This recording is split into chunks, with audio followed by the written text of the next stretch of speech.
Désormais, très concrètement, avec un potentiel destructif revu à la hausse, le cyclone est désormais au niveau 4 de l'échelle fermée de Saffir-Simpson. Les toutes dernières projections feraient passer l'œil de l'ouragan sur la partie nord de la Dominique vers 22h.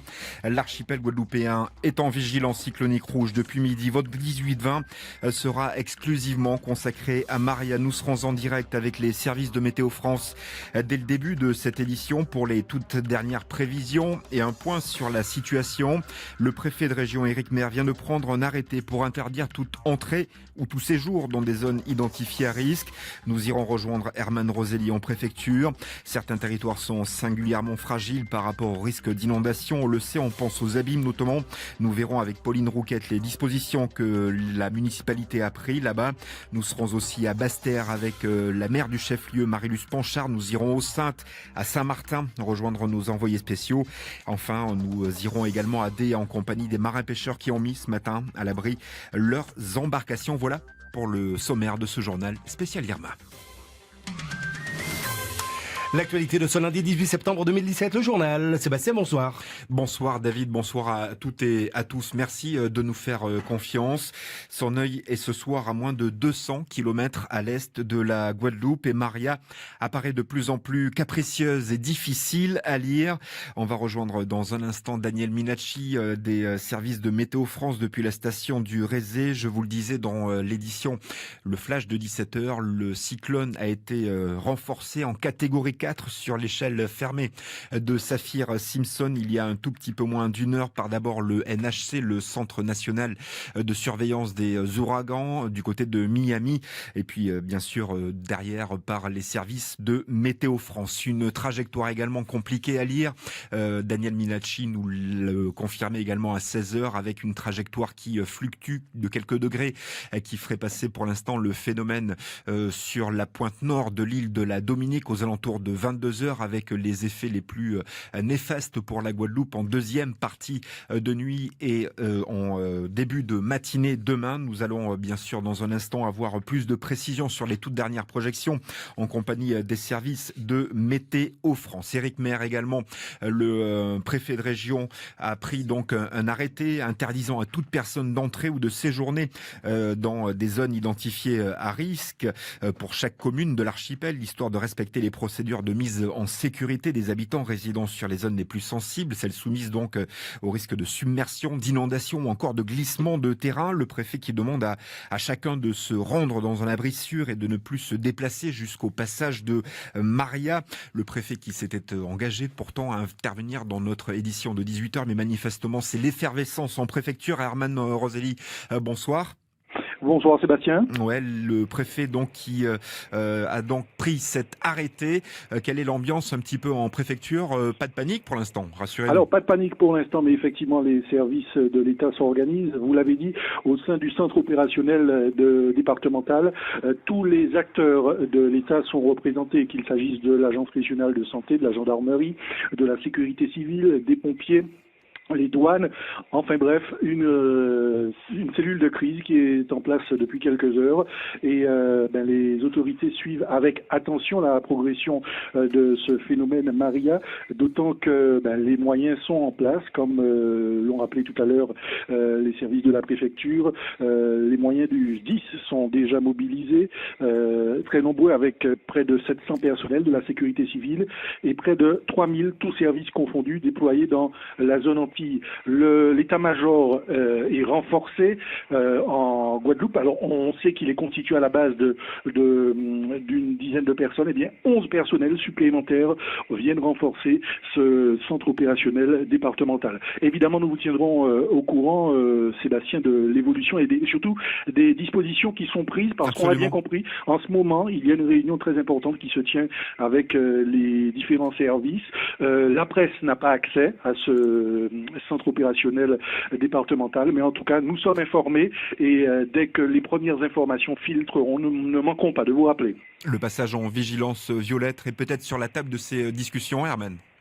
On peut l'imaginer, même si les services de la préfecture, pour l'instant, rappellent que ce niveau n'est pas activé, mais évidemment, compte tenu de l'évolution du phénomène et du risque qu'il représente pour l'archipel, on devrait passer en niveau violet dans la soirée, Sébastien. Herman Roselli en direct de la préfecture. Merci Herman, on se retrouve bien sûr tout au long de la soirée et de la nuit, certainement. Je vous le disais donc, un phénomène cyclonique quelquefois difficile à lire. C'est en tous les cas le sentiment qu'il laisse avec les services de Météo France. Bonsoir. Bonsoir. Passage en catégorie 4, un petit peu anticipé. On attendait ce renforcement après le passage de l'arc des Petites Antilles. Finalement, Maria s'est renforcée avant. Oui, effectivement, c'était prévu donc classe 4 aux alentours de 20h. Donc là, dès 17h, le NHC de Miami a classé Maria en catégorie 4. Donc le centre se trouve actuellement à 60 km à l'est-sud-est de la Dominique. Donc il a un petit peu ralenti et s'est renforcé. Du coup, il a un petit peu infléchi sa trajectoire vers le nord.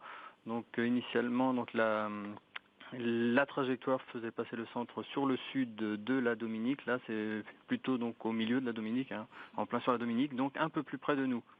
Avec d'autres conséquences, ce renforcement pour les effets périphériques que l'on doit attendre dans les prochaines heures ici sur le territoire? Oui, voilà, du coup, il va falloir s'attendre à des vents donc un petit peu plus forts que ce qu'on a pu annoncer dans l'après-midi. Hein. C'est donc revu un petit peu à la hausse avec des vents de force ouragan qui devraient concerner donc surtout le sud Basse-Terre et les Saintes, où là donc en milieu de nuit on pourrait avoir des vents de l'ordre de 150 km/h en moyenne et 200 en rafale, avec un centre du cyclone qui passera à moins de 50 km du sud de la Basse-Terre et donc encore plus près des Saintes.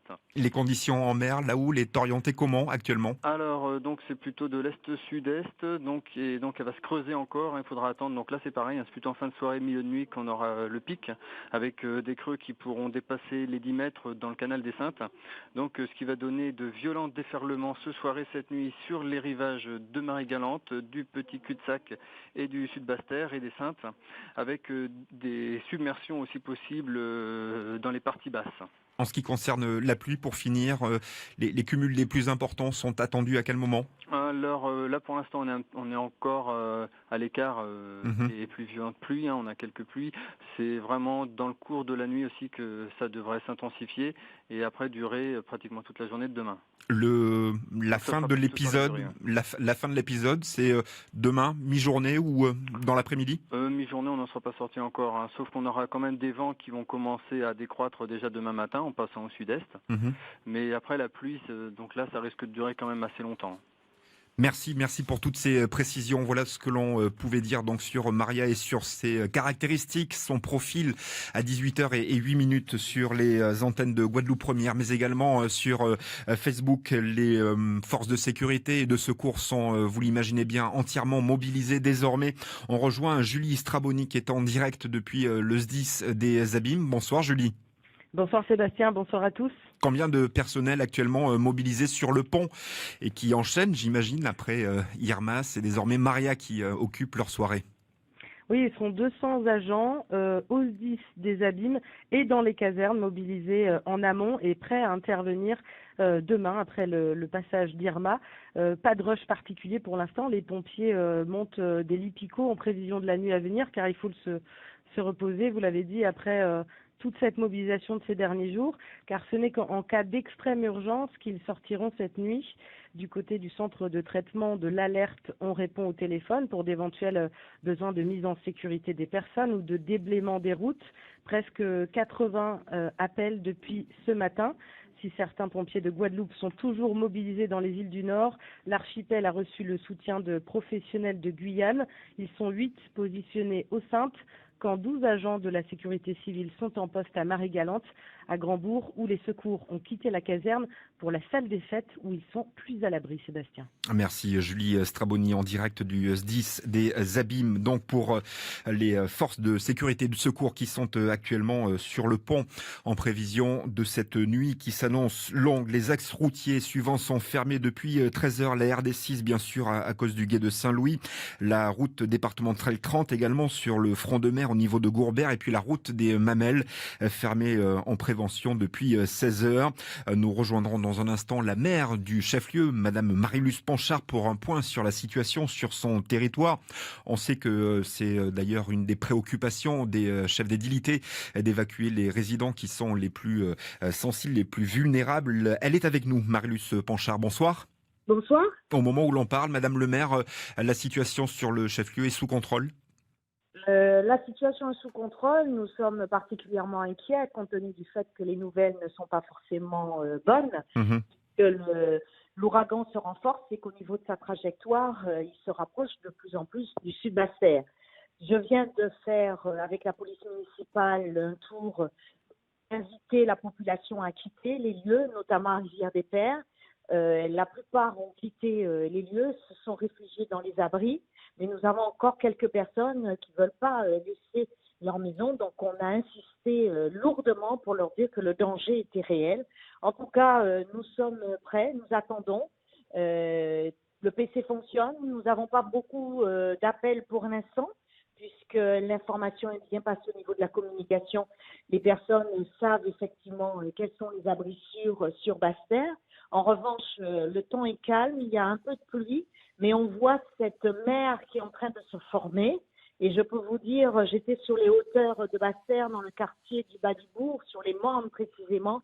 C'est extrêmement impressionnant de voir cette mer qui est en train de se former et qui arrive vers nous. Et j'avoue que c'est particulièrement impressionnant. La route qui mène justement à Rivière-Sens, la route littorale, est-elle toujours praticable? On sait qu'elle est fermée, mais en tous les cas, la mer déjà... Moi, je n'ai pas été du côté de Rivière-Sens, puisque vous êtes sur le territoire de la commune de Gourbert. Vous pouvez comprendre quand ma priorité, c'est de me concentrer sur Basse-Terre, ce d'autant que je sais qu'il y a encore quelques habitants qui ne veulent pas quitter leur maison. Donc, nous essayons avec les conseillers municipaux. Toute l'équipe municipale est avec moi pour les convaincre. On appelle les parents pour dire aux parents de venir chercher les enfants, de venir chercher les femmes qui refusent de partir. Grâce à mon intervention, je suis heureuse de voir qu'une mère a fini par décider de quitter sa maison. Mais c'est vrai que Irma, nous avons été très inquiets et les gens doutent. Peut-être que le fait qu'on ait ce bulletin météo qui annonce que le cyclone peut passer en ouragan majeur catégorie 5, ça va faire réfléchir chacun et ils vont prendre leurs responsabilités parce que vraiment on ne peut pas passer à côté d'un accident si effectivement les personnes ne quittent pas les lieux. En deux mots, Madame le maire, pour conclure, combien de personnes actuellement dans les abris que vous avez mis à disposition? Alors, dans les abris actuellement, je viens de faire un tour, nous avons une dizaine de personnes à Rivière-des-Pères. Sur les Mornes, pour l'instant, nous avons 5 à 6 personnes. À Circonvallation, à peu près 3 personnes. Et le quartier de Petit Paris, c'est vrai qu'il est moins exposé puisque c'est plus des risques d'éboulement. Donc, il y a quelques maisons qui sont en danger, mais je pense que les personnes sont parties, ont été dans leur famille, dans d'autres communes. Pour l'instant, nous n'avons personne dans cet abri à Petit Paris. Merci Marie-Luce Panchard, maire de Basse-Terre, d'être intervenue en direct dans cette édition spéciale Maria. Juste au-dessus de vous, quelques centaines de mètres en altitude, en tous les cas, Ronan Poney depuis Saint-Claude. On attend beaucoup d'eau, beaucoup de vent. Ronan, dans les prochaines heures, là-bas. Bonsoir. Bonsoir Sébastien, bonsoir à tous. Saint-Claudiens sont-ils bien préparés, bien prêts? Ah là, on est oxygéné. Hein. Là, le souffle du monstre, comme je le disais à 13h, est encore plus prégnant sur nous. Il y a des grosses rafales de vent. Il y a de la pluie violente. Là, il y a des bourrasques qui nous tombent dessus.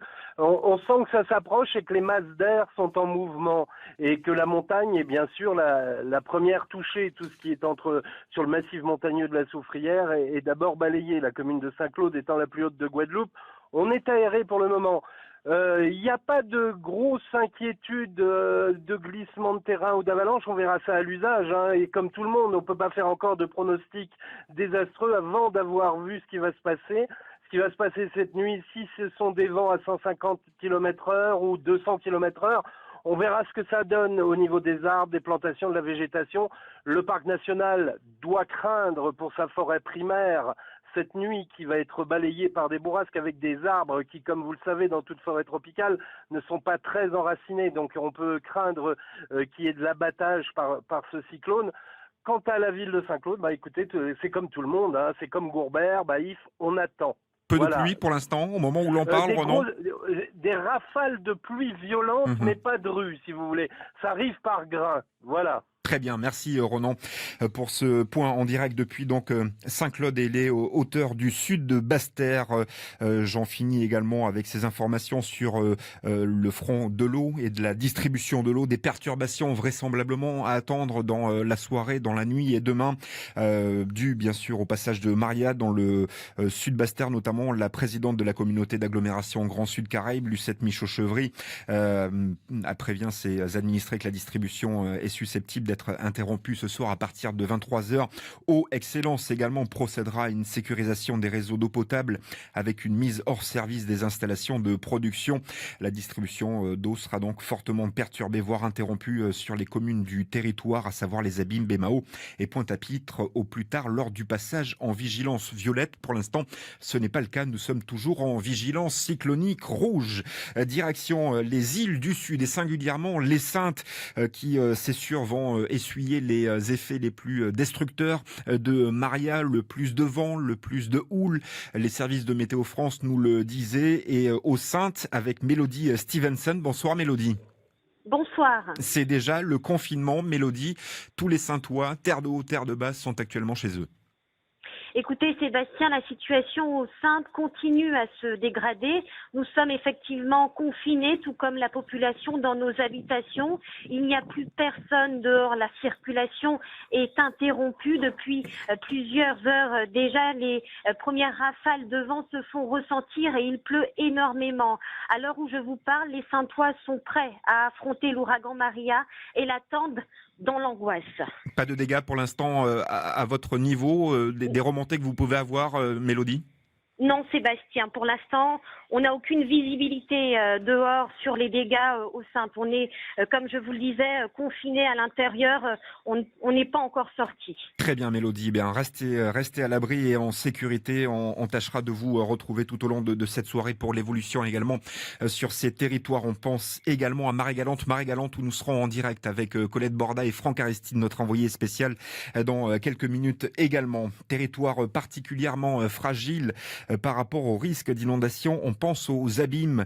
Les élus se sont d'ailleurs réunis ce matin pour organiser le plan d'alerte. Quelques précisions sur ce dispositif d'urgence avec Pauline Rouquette. Maria approche de nos côtes et en prévision de l'arrivée du cyclone, mieux vaut prévenir que guérir. Aux Abîmes, la cellule de crise a été activée ce matin et les élus ont fait le point sur les dispositifs mis en place pour prévenir les effets de l'ouragan sur la population. À 11h, les mesures étaient déjà prises. Alix Nabajot, adjoint au maire en charge de la sécurité et de la prévention des risques, est sur le pied de guerre pour mettre les Abîmiens en sécurité. Au total, ce sont 9 abris qui sont mis en place pour protéger les habitants qui ne disposeraient pas d'un logement sûr ou qui se trouveraient dans un quartier situé en zone inondable. Parmi eux, les écoles Marcel Lacoma et Hilarion Léogane de Dotemar, le réfectoire du groupe scolaire Joseph-Théodore Faustin de Bois-Ripaud, l'école Guy Cornélie du Rézet ou encore le stade des Abîmes René-Serge Nabajot.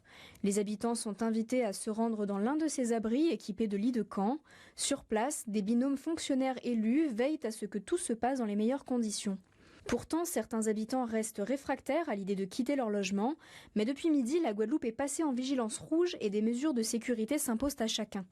Les comportements récalcitrants ont donc donné lieu à la mise en place de patrouilles mobilisant police municipale, psychologues et infirmières. Pour les personnes vivant seules, et notamment les personnes âgées, un numéro d'urgence a par ailleurs été mis en place pour leur permettre d'être acheminés par les pompiers vers des abris sûrs. Il faudra pour cela appeler le 06 90 92 42 60. Ce dispositif est le même que celui mis en place pour le passage de l'ouragan Irma. Jusqu'à la fin de l'alerte, l'ensemble de la population est appelée à la prudence et au respect des procédures d'urgence. Pauline Rouquette, stagiaire au sein de la rédaction de Guadeloupe Première, la radio. Un peu plus tôt, l'heure était bien sûr à la préparation et à la mise en sécurité des biens et des matériels des professionnels les plus sensibles à ces phénomènes cycloniques. On pense bien sûr en premier lieu aux marins-pêcheurs. Je vous propose de partir à Déé, où ce matin on a relevé les bateaux sur demande de la mairie. Objectif bien sûr, sécuriser ces embarcations et les habitations situées sur le front de mer. C'est déjà la deuxième fois ce mois-ci, après le passage d'Irma. Reportage sur place, Valentin Pat. Une matinée comme celle-ci, il s'en serait bien passé. Depuis 8h ce matin, on sort les bateaux du port à l'aide d'une grue. Denis est président de l'association des marins-pêcheurs de Déé. Pour lui, il faut encore agir dans l'urgence et ça coûte cher. Il faut de l'argent pour sortir ces gens d'engins. Et le plus souvent, on est pris à court et il faut rassembler tout ça et faire sortir les bateaux. C'est la solidarité qui prime toujours. C'est une tradition, quoi. Alors quand ça arrive au sud comme ça, il n'y a pas photo, il faut retirer les bateaux. Laurence habite Déé depuis 30 ans, son fils est marin, il possède donc un bateau. C'est la deuxième fois en moins d'un mois qu'ils doivent relever le bateau. Si on le fait, c'est parce qu'on nous annonce du mauvais temps et que on prend des sécurités pour sauver le bateau. Et puis ce que je trouve regrettable, c'est que même les assurances ne jouent pas le jeu, quoi. Est-on bien assuré et là, c'est un peu dommage que on nous aide pas, parce qu'on ne sait pas, on est impuissant par rapport à ces phénomènes-là, et puis on attend et on se prépare. Du côté de la mairie, on s'inquiète de l'arrivée de Maria. Il a été demandé hier soir aux propriétaires d'embarcations de les mettre en lieu sûr. La maire de Déé, Jeannie Marc, a été interpellée ce matin par les pêcheurs qui demandent une aide financière. Jeannie Marc leur répond que des solutions seront trouvées après concertation. C'est important que nous puissions prendre les mesures qui s'imposent, notamment ce que vous avez vu, que nous étions en train de prendre au niveau de la population. Concernant les marins pêcheurs, donc je suis passé très tôt ce matin les voir. Je leur ai promis de regarder de plus près, mais ce sera avec eux que nous pourrons regarder comment pouvoir les accompagner. L'équipe d'une quinzaine d'hommes était à pied d'œuvre toute la matinée dans un seul but, faire place nette. Un reportage signé Valentin Pat. Direction Saint-Martin. Nous serons en direct dans un instant avec Josiane Champion pour l'ambiance sur place. J'imagine que l'on respire un petit peu. Elle nous le dira en tous les cas. Mais d'abord, ce message important de l'Agence régionale de santé qui informe les Saint-Martinois et les Saint-Martinoises que si l'eau est bien revenue par endroits dans les robinets, attention, elle n'est pas potable. À peu près 1500 abonnés sont actuellement avec de l'eau qui n'est pas potable. Voilà, c'est de l'eau sanitaire. Pendant 10 jours, nous n'avons pas eu d'eau sur le réseau. Et là, on commence à avoir, avec des opérations de maintenance toutes simples, puisqu'il faut rincer les réseaux, etc. Et on commence à avoir de l'eau. Cette eau est chlorée, mais n'est pas encore potable, n'est pas encore déclarée potable. Donc il ne faut pas la boire. On réserve pour la boisson uniquement les eaux qu'on sait potables, ce sont les eaux en bouteille. La potabilité est beaucoup plus large que ça, puisque c'est pour tous les usages qui permettront d'ingérer l'eau. Donc c'est le lavage des légumes, la cuisine, le brossage des dents et la boisson bien sûr. Josiane Champion, bonsoir. Bonsoir Sébastien. L'eau qui n'est pas potable pour l'instant dans les robinets et celle qui va certainement tomber du ciel ce soir doit peut-être angoisser les Saint-Martinois qui pour la plupart sont encore dans des situations j'imagine très précaires. Oui Sébastien, c'est effectivement du côté de la pluie qu'il y a plus à craindre ici avec le passage, en tout cas, même si c'est pas directement sur les îles du Nord bien sûr, mais donc l'arrivée de Maria demain après-midi, puisque on craint notamment des inondations et on a vu s'activer dans la journée des équipes techniques notamment pour curer les canaux d'évacuation de l'eau du côté de Grand Case par exemple. Alors quand je dis curer, il s'agit surtout de dégager ces canaux de tous les encombrants qu'ils contiennent, puisque on sait forcément il y a tous ces détritus, donc il fallait déjà dégager ces canaux de tout ce qui l'encombre, de tout ce qui les encombre. Ensuite, bien sûr, du côté des habitants qui ont perdu leur toit, ils sont nombreux. Eh bien, il les recouvrir. On a vu aussi là des bailleurs sociaux mettre à la hâte des bâches sur certains toits. Et sinon, ce sont les habitants eux-mêmes qui s'organisent pour fermer un petit peu au moins les toitures.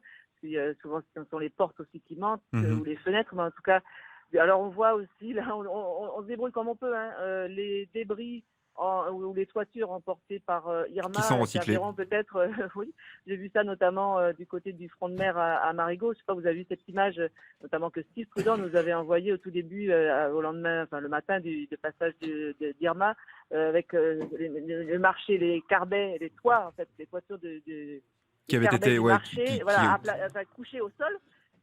Intact, on allait dire les toitures. Aujourd'hui, elles sont complètement démantelées. Les planches servent effectivement récupérées pour protéger les maisons qui ont été donc franchement endommagées. Donc c'est un peu cette débrouille qui se poursuit. Donc on ne sait pas si les gens sont dans la réparation de l'après Irma ou dans la protection de l'avant Maria. En tout cas, c'est ça. S'agissant de l'eau potable, enfin de l'eau au robinet, faut pas dire potable, effectivement. Je sais que cet après-midi à 13h, l'eau est revenue dans les robinets du lycée professionnel à Concordia. Alors ça me permet de dire rapidement que s'agissant justement de faut pas appeler ça rentrée scolaire, mais on va dire que ce qui était prévu initialement ce matin, c'est-à-dire l'accueil des personnels administratifs, enfin des personnels enseignants et tous les personnels de l'éducation nationale, est reporté va se faire finalement jeudi matin. Et ensuite, il y aura l'accueil des élèves le lendemain, vendredi. Alors ça sera pas forcément dans les établissements tels qu'ils existent aujourd'hui, c'est-à-dire il y a 14, on appelle ça des unités pédagogiques, 14 sites qui ont été retenus où les élèves du primaire également du secondaire seront accueillis. Alors, si possible, le plus près de chez eux pour qu'ils n'aient pas à prendre trop le bus. Enfin, ça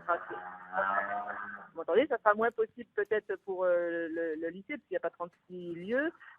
Mais alors, côté transport, il y a aussi des minibus qui devraient être acheminés vers... les choses s'améliorent lentement, mais sûrement du côté de Saint-Martin. On pense aussi à la reprise, même si on n'oublie pas effectivement de se protéger contre Maria. Et nous verrons également demain, merci Josiane, que le ramassage des ordures ménagères et des encombrants commence à s'organiser. Voilà pour cette édition. Restez en notre compagnie, bien sûr, je vous le disais, le 18-20 consacré à Maria. Colette Borda qui est déjà dans ce studio pour une partie un petit peu plus magazine, le temps de fouiller un petit peu plus, d'avoir également d'autres directs du côté de Marie-Galante. On se retrouve, nous, quant à nous, à 22h pour un prochain flash ou édition spéciale Maria. Voilà David. Merci Sébastien Gilles pour cette édition, ce journal d'information direct sur Guadeloupe Première. Il est 18h27 désormais. Guadeloupe Première.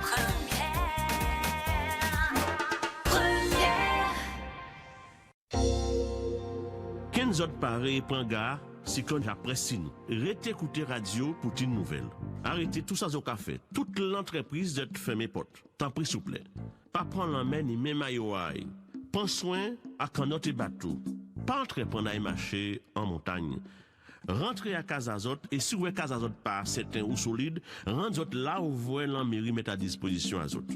Les autres rentrez tous les outils à travailler à autres et si vous voulez commencer et vous pouvez finir par les cases là, fin fait. Rangez tout ça avant péchailler et peut blesser moun. Démontez antenne à télé parabole. Rentrez tous les animaux.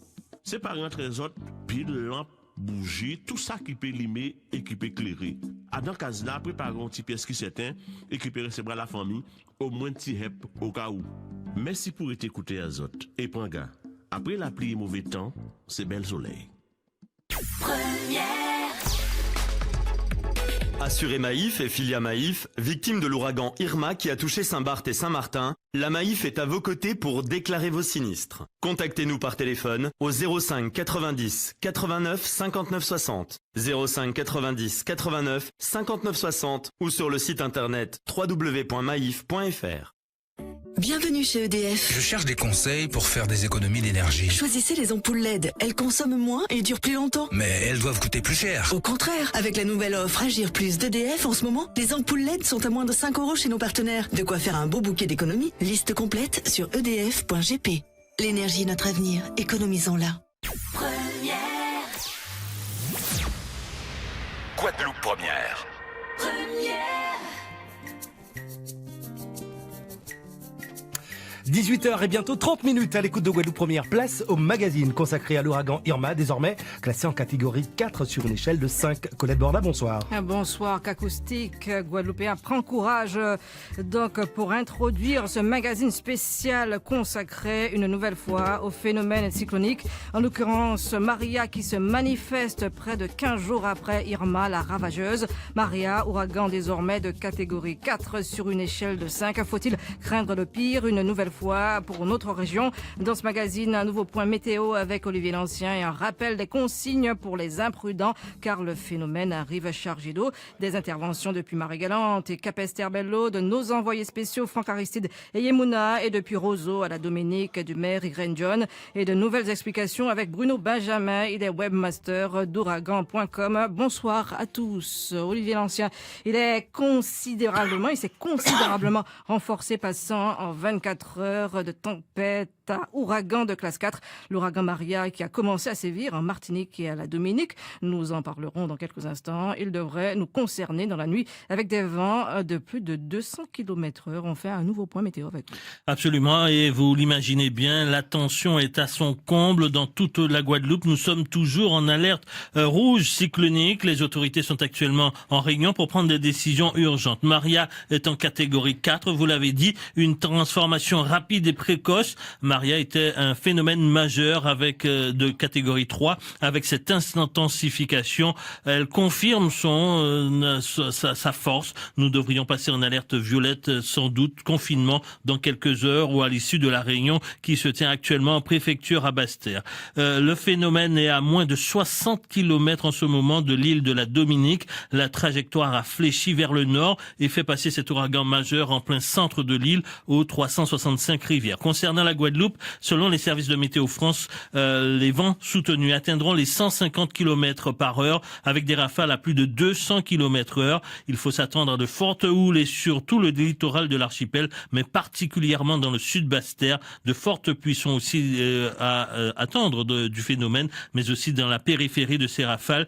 Selon les dernières précisions, 400 mm par mètre carré. La plus grande prudence est recommandée. Alors le phénomène est maintenant plus puissant que prévu. Nous ramenons beaucoup de pluie. À nouveau un point sur les consignes à suivre car il y a souvent des imprudents, lui et l'ancien. Absolument, des imprudents qui sont qui ne veulent pas sortir de leur habitation, des imprudents, on l'a entendu tout à l'heure avec le maire de Basse-Terre, Marius Panchard, qui ne veulent pas abandonner leur maison. Au passage pourtant de ce phénomène catégorie 4, pourtant il y a l'exemple d'Irma dans les îles du Nord. Il y a aussi des imprudents qui côtoient le littoral, qui vont faire du surf grâce à cette forte houle. Il faut rappeler la prudence extrême à avoir. Merci à vous, Olivier Lancien. On prend la direction de Marie-Galante avec Franck Aristide. Bonsoir, Franck. Bonsoir, Colette. Alors, les îles du Sud parmi les plus exposées de l'archipel, d'autant que ce cyclone qui s'est renforcé semble remonter. Quel est l'état d'esprit sur l'île à cette heure ? Alors, au moment où nous parlons, Colette, il n'y a plus personne dans les rues de Marie-Galante, que ce soit à Capesterre, à Grandbourg ou bien à Saint-Louis. La population qu'on a rencontrée ce matin, par contre, se préparait avec notamment les courses de dernière minute, avec les derniers coups de marteau pour renforcer l'habitat. Elle n'était pas particulièrement inquiète, comme beaucoup nous l'ont expliqué avec parfois beaucoup de fatalisme. Nous connaissons nous avons la culture des cyclones. Donc ici à Marie-Galante, on attend le phénomène Maria, on attend qu'il passe et puis on se dit que demain on verra si les dégâts qui ont été causés et s'il y a des choses à reconstruire, ils reconstruiront. Mais c'est une population qui est plutôt sereine, qui est désormais calfeutrée chez elle. Alors pour le moment, toute Marie-Galante n'est pas logée à la même enseigne. Des premiers sons de cloche que nous avons, le phénomène le vent venant du nord, c'est particulièrement Saint-Louis qui est d'ores et déjà touché, avec déjà quelques coupures d'électricité, avec une houle particulièrement palpable, même si elle est présente sur tout le départ, sur toute l'île. Mais bien entendu, avec l'arrivée du phénomène, c'est tout Marie-Galante qui, dans quelques heures, sera particulièrement concerné. Franck Aristide, vous parliez de résilience dans notre édition de 13h au vu de la configuration de l'île, des habitations et des consignes municipales. Est-ce que cette île vous semble prête face à Maria, d'après votre ressenti ? Elle a l'air prête. Il reste tout de même de l'habitat qui n'a pas forcément l'air très très solide sur l'île de Marie-Galante, mais la population, elle, s'est préparée. Par contre, Colette, il faut savoir qu'il y a les maires, aussi bien Marie-Zette Zoll que Marlène Miraculeux, avec lesquels j'ai pu m'entretenir tout à l'heure, le maire de Grandbourg et le maire de Capesterre, ont souhaité faire évacuer toute leur population sur la zone littorale. Si à Capesterre de Marie-Galante, Marlène Miraculeux y est arrivée, Marie-Zette Zoll, elle, m'expliquait qu'elle a encore quelques personnes récalcitrantes, notamment au Basses, qui est une zone particulièrement exposée à la houle. Et au Basses, il y a encore là quelques personnes qui ne veulent pas quitter leur domicile, notamment un couple de personnes âgées qui est situé directement sur la mer, donc qui est particulièrement en danger, et quelques autres personnes qui sont encore au Basses, mais qui sont de l'autre côté de la route, mais qui restent également très exposés à la houle, au vent, aux pluies. Et malgré tout, donc, il y a encore ces quelques récalcitrants sur la zone littorale qui est particulièrement en danger ce soir. Juste un point encore sur les premières manifestations, les vents et aussi les pluies. Alors depuis le milieu d'après-midi, le ciel et la mer ne font presque qu'un. Quand on regarde l'horizon, le ciel est noir, la mer n'est plus qu'écume et vague. On est descendu tout à l'heure dans le bourg de Capesterre. Toute la route littorale est complètement inondée parce que les vagues se fracassent sur le bord de mer. Donc on ressent depuis 16-17 heures une profonde dégradation du temps, avec des rafales de vent, des rafales de pluie qui vient de temps en temps par intermittence, mais on se rend bien compte que ça va être une nuit très compliquée et très longue ici à Marie-Galante. Merci à vous, Franck Aristide, depuis Marie-Galante. Franck Aristide, que nous aurons l'occasion d'entendre encore durant la nuit, et également en télé, un éclairage scientifique sur cet ouragan, entre autres, dans quelques instants. Mais avant, prenons des nouvelles de la Dominique, pas très loin donc de Marie-Galante, frappée il y a à peine 2 ans par la tempête tropicale Erika qui avait fait une 30aine de morts. Écoutez, un peu plus de 400 millions d'euros. Notre voisine en plein dans la trajectoire de Maria. Avec nous, le maire de Roseau, Irène John. Good evening, Irène John. Est-ce que attends-moi, attends-moi bien? Oui, attends-nous. Alors, ça qui a passé actuellement à Roseau et puis Cyclone là, est-ce que ou Jacques Avoua des manifestations à Cyclone là, à Roseau, en plein Adani? Pour présent, autant la pluie, autant vent là fort, autant la pluie qui a tombé. La pluie là même qui a tombé fort. Et est-ce que j'apprends nouvelle la population là, parce que où c'est maire à Roseau, vers ces pompiers là, qui information j'aborde jusqu'à présent par rapport avant là qui a soufflé fort là, et aussi tout ça la pluie là zone actuellement là. Avant toute la pluie a commencé à tomber avant là. Moi, on fait un rond à toutes ces plages là, Roseau. Moi, fait one pour make sure en manière pour nous pas taper autant flooding, autant les cyclones la vini, autant canal qui est bloqué. Eh bien, nous make sure nous débloquer tous ces canals là, toutes ces wavines là, nous nettoyer toutes ces wavines là. Eh bien, nous make sure toutes ces centres là, préparer pour ces monde là. Ça water à centre là si quasi même pas bon pour rester à dedans pour cyclone là. Irène John, qui ça a passé avec le gouvernement là, collaboration là avec le gouvernement là, justement pour sécuriser place là et pour faire en sorte qu'il y ait moins de dégâts possibles à Roseau et aussi en Dominique? Le gouvernement même là, un gouvernement même qui a les radios, il a demandé monde pour pas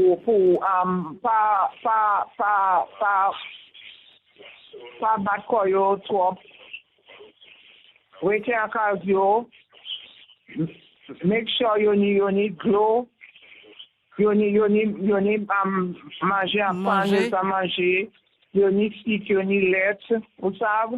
Mais là, ça a commencé à venir mauvais pour être à casio, et pas sortir, parce que ça même dangereux. Et bien, après-midi, il a demandé pour nettoyer tout caillou, nettoyer, puis les vents là commencé eh ben bagay commencé ou ça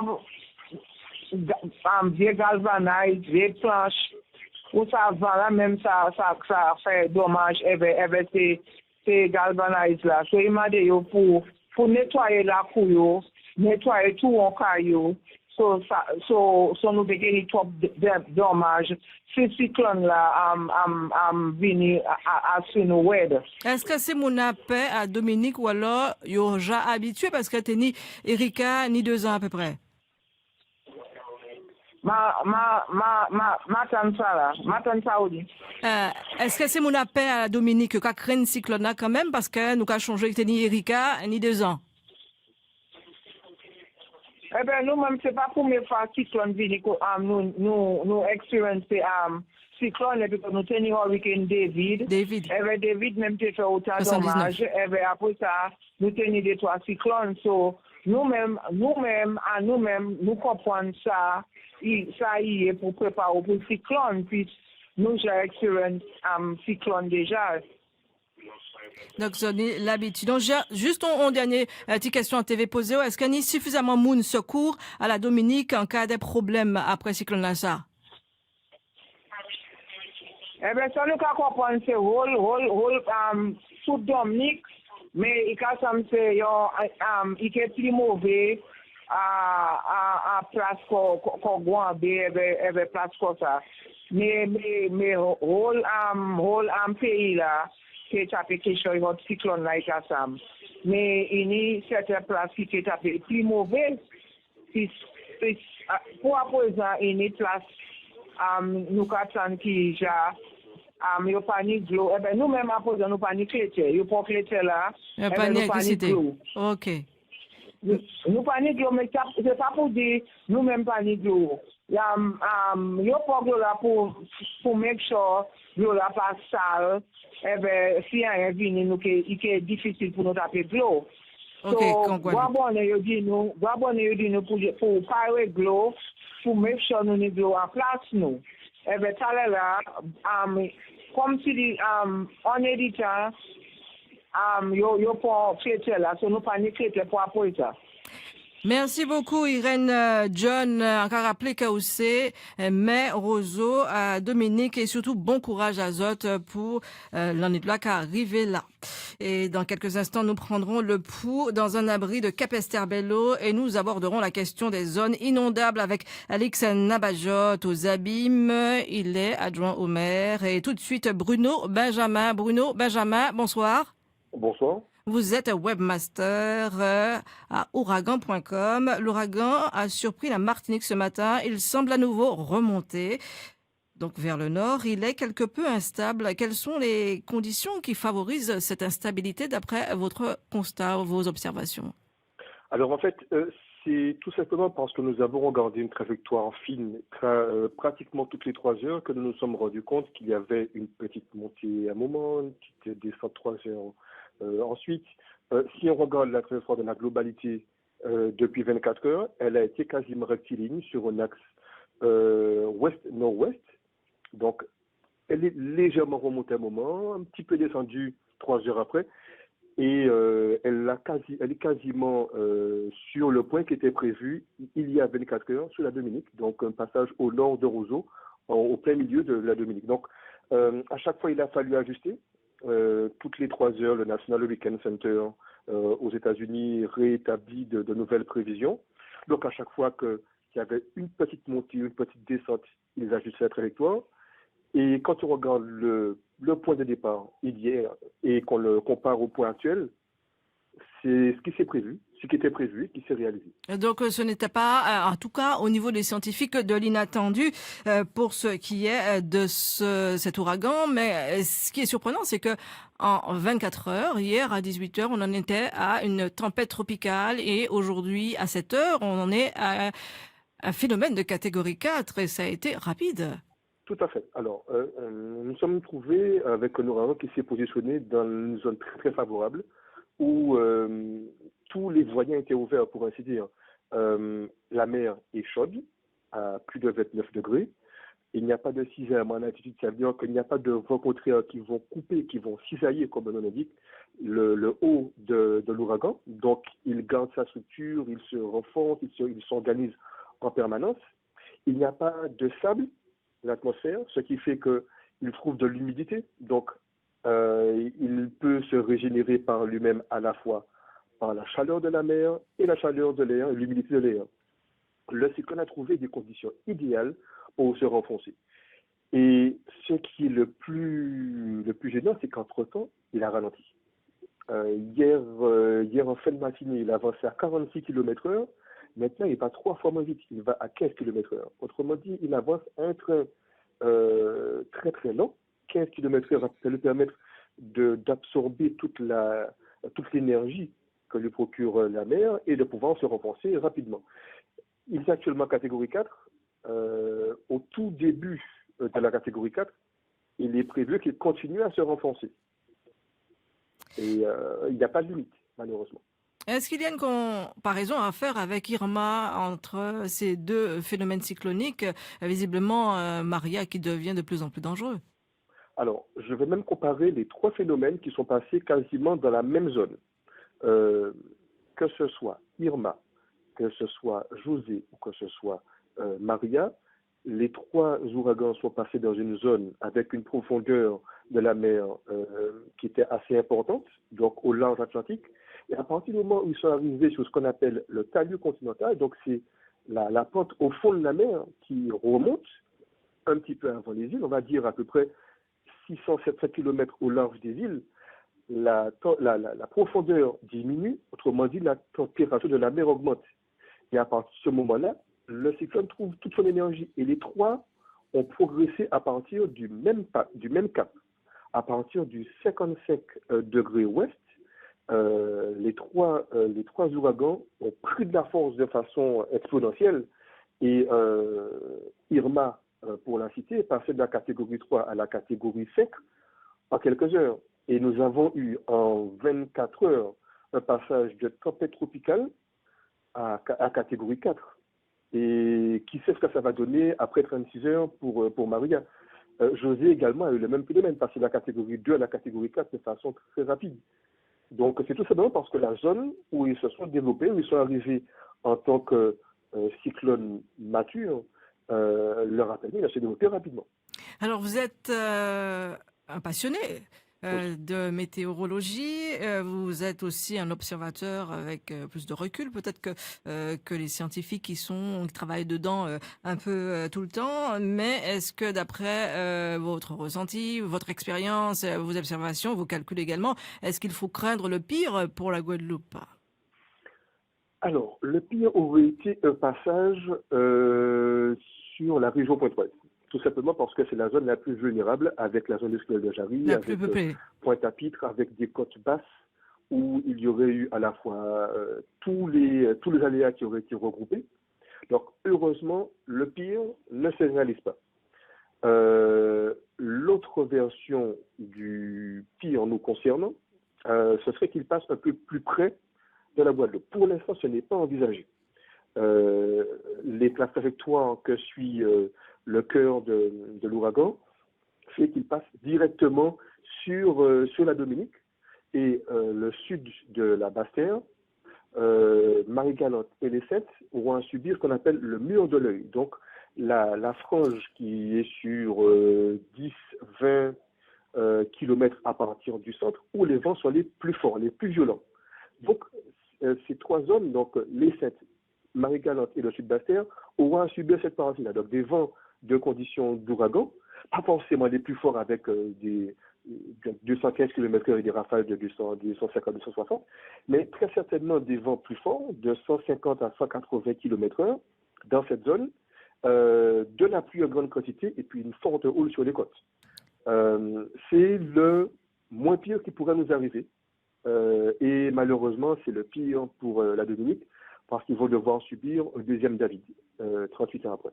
Voilà, il y a eu David en 79, Erika il y a 2 ans. Et là, aujourd'hui, Maria, Harvey, Irma, José et maintenant Maria lit un peu plus loin, qui ne devrait pas nous concerner. Il y a comme une accélération, Bruno Benjamin, de ces événements cycloniques cette année. Cela a été moins le cas ces dernières années. Est-ce un peu le résultat du réchauffement climatique, du dérèglement climatique, ou alors pas tant que cela? Pas tant que ça. Il est un petit peu trop tôt pour pouvoir l'affirmer, tout simplement parce qu'il faudrait avoir un recul sur 5, voire 10 saisons pour pouvoir étudier si vraiment il y a une influence du réchauffement climatique sur à la fois la violence et la fréquence des ouragans. Il y a eu quelques années avec des vagues où il y avait beaucoup d'ouragans et des années où il y en avait moins. Cette année, tout simplement, nous sommes sur une année dite La Niña. Donc, c'est le phénomène qui est opposé à El Niño.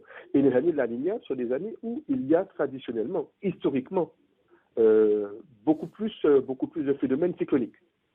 Ce qui est particulier, par contre, avec cette année 2017, c'est que nous avons coup sur coup une suite d'ouragans majeurs dans à peu près la même zone. Et ça, c'est extrêmement rare. C'est ce qu'il y a de particulier, qui va se rester dans les annales. 2017, c'est une énorme concentration d'ouragans majeurs sur une toute petite bande de 300-400 km de long. C'est peut-être une des premières fois que ça se voit dans l'histoire de la météorologie. Voilà, et c'est une histoire aussi à retenir peut-être pour la suite et pour notre expérience et aussi la prévention. Bruno Benjamin? Tout à fait. Il faut retenir que les cyclones sont des phénomènes dangereux. Il faut savoir qu'il faut se préparer, que la préparation ne doit pas commencer quand on annonce qu'il y a une vigilance orange. À la dernière minute, comme aujourd'hui, on l'a pu constater, hein, branle-bas de combat dans les centres commerciaux. Et ça, c'est une mauvaise habitude que nous allons devoir apprendre à perdre. Tout simplement, il y a encore 30-40 ans. Ça, je m'en souviens quand j'étais tout petit, quand il y a eu d'ailleurs David. La préparation commençait au 1er juin. On préparait déjà un petit carton où on mettait des conserves, on mettait des piles, on mettait une lampe de poche, des bougies, des allumettes qu'on stockait dans un coin de placard. Et au dernier moment, on allait ajuster par les cours de dernière minute, acheter du pain, acheter des produits secs, faire un complément d'eau. Mais depuis quelques années, du fait qu'il n'y ait pas eu de phénomène cyclonique directement sur la Guadeloupe depuis maintenant 28 ans, depuis l'ouragan Hugo, on a perdu cette habitude de préparer la saison de le 1er juin. Et je vous avoue que c'est mon cheval de bataille sur ouragan.com de faire de la prévention. Dès le 1er juin, je suis à la limite du harcèlement pour tous les abonnés sur les réseaux sociaux, et quand le site va ouvrir, ça va être également sur le site. Il faut préparer son titre cyclone dès le début de la saison. Et s'il le faut, au dernier moment, aller compléter par des petits détails. Nous sommes dans une zone où nous avons un risque cyclonique. Il faut vivre avec. La préparation, les actions prises par les autorités, c'est une chose. La préparation individuelle, la préparation familiale, la préparation dans les quartiers est également importante. Donc c'est une mentalité que nous allons devoir apprendre à modifier, un comportement que nous allons devoir prendre au fur et à mesure, surtout si dans les années à venir, le réchauffement climatique vient confirmer qu'il y a de plus en plus d'ouragans, plus fréquents, plus violents. Il faudra que nous adaptions à la situation. Merci à vous, Bruno Benjamin. Je rappelle que vous êtes le webmaster d'Ouragan à point, comme nous aurions dû avoir dans cette émission spéciale consacrée à Maria, l'adjoint au maire des Abîmes, Alix Nabajot. Mais pour l'heure, nous n'arrivons pas à le joindre. Nous allons prendre, en attendant Maria, effectivement chez nous, la direction de Capesterre-Bello, commune très exposée à la houle, à l'école Sainte-Marie. Yemouna avec nous. Bonsoir Yemouna. Oui, bonsoir Colette. Alors, est-ce qu'on est en toute sécurité dans cet abri-là à Sainte-Marie, à Capesterre-Bello? La population avoisinante qui en avait besoin, si est-elle rendue dans cet abri? Écoutez, Colette, nous sommes actuellement au groupe scolaire de Sainte-Marie, donc à l'école élémentaire.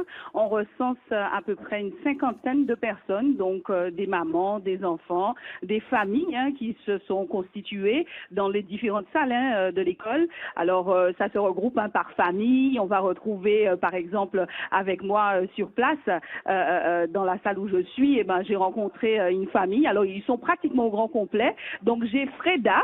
Alors, est-ce que c'est un prénom, comment dire, en lien avec Maria? Elle nous dira ça tout à l'heure. Et en tout cas, nous avons une 50aine de personnes ici à Sainte-Marie. Comment se passe la prise en charge? Alors, la prise en charge, Freda pourra nous le dire, puisqu'elle est présente. Il faut savoir que c'est la deuxième fois quand même qu'elle arrive ici, puisqu'elle était également présente pour Irma, puisque évidemment, vu là où elle habite, tout près de la mer, et du coup, régulièrement, enfin pas régulièrement, en fait, dès qu'il se fait sentir, elle se protège, elle met sa famille à l'abri au niveau du groupe scolaire qui est tout près. Alors, Freda, bien bonjour.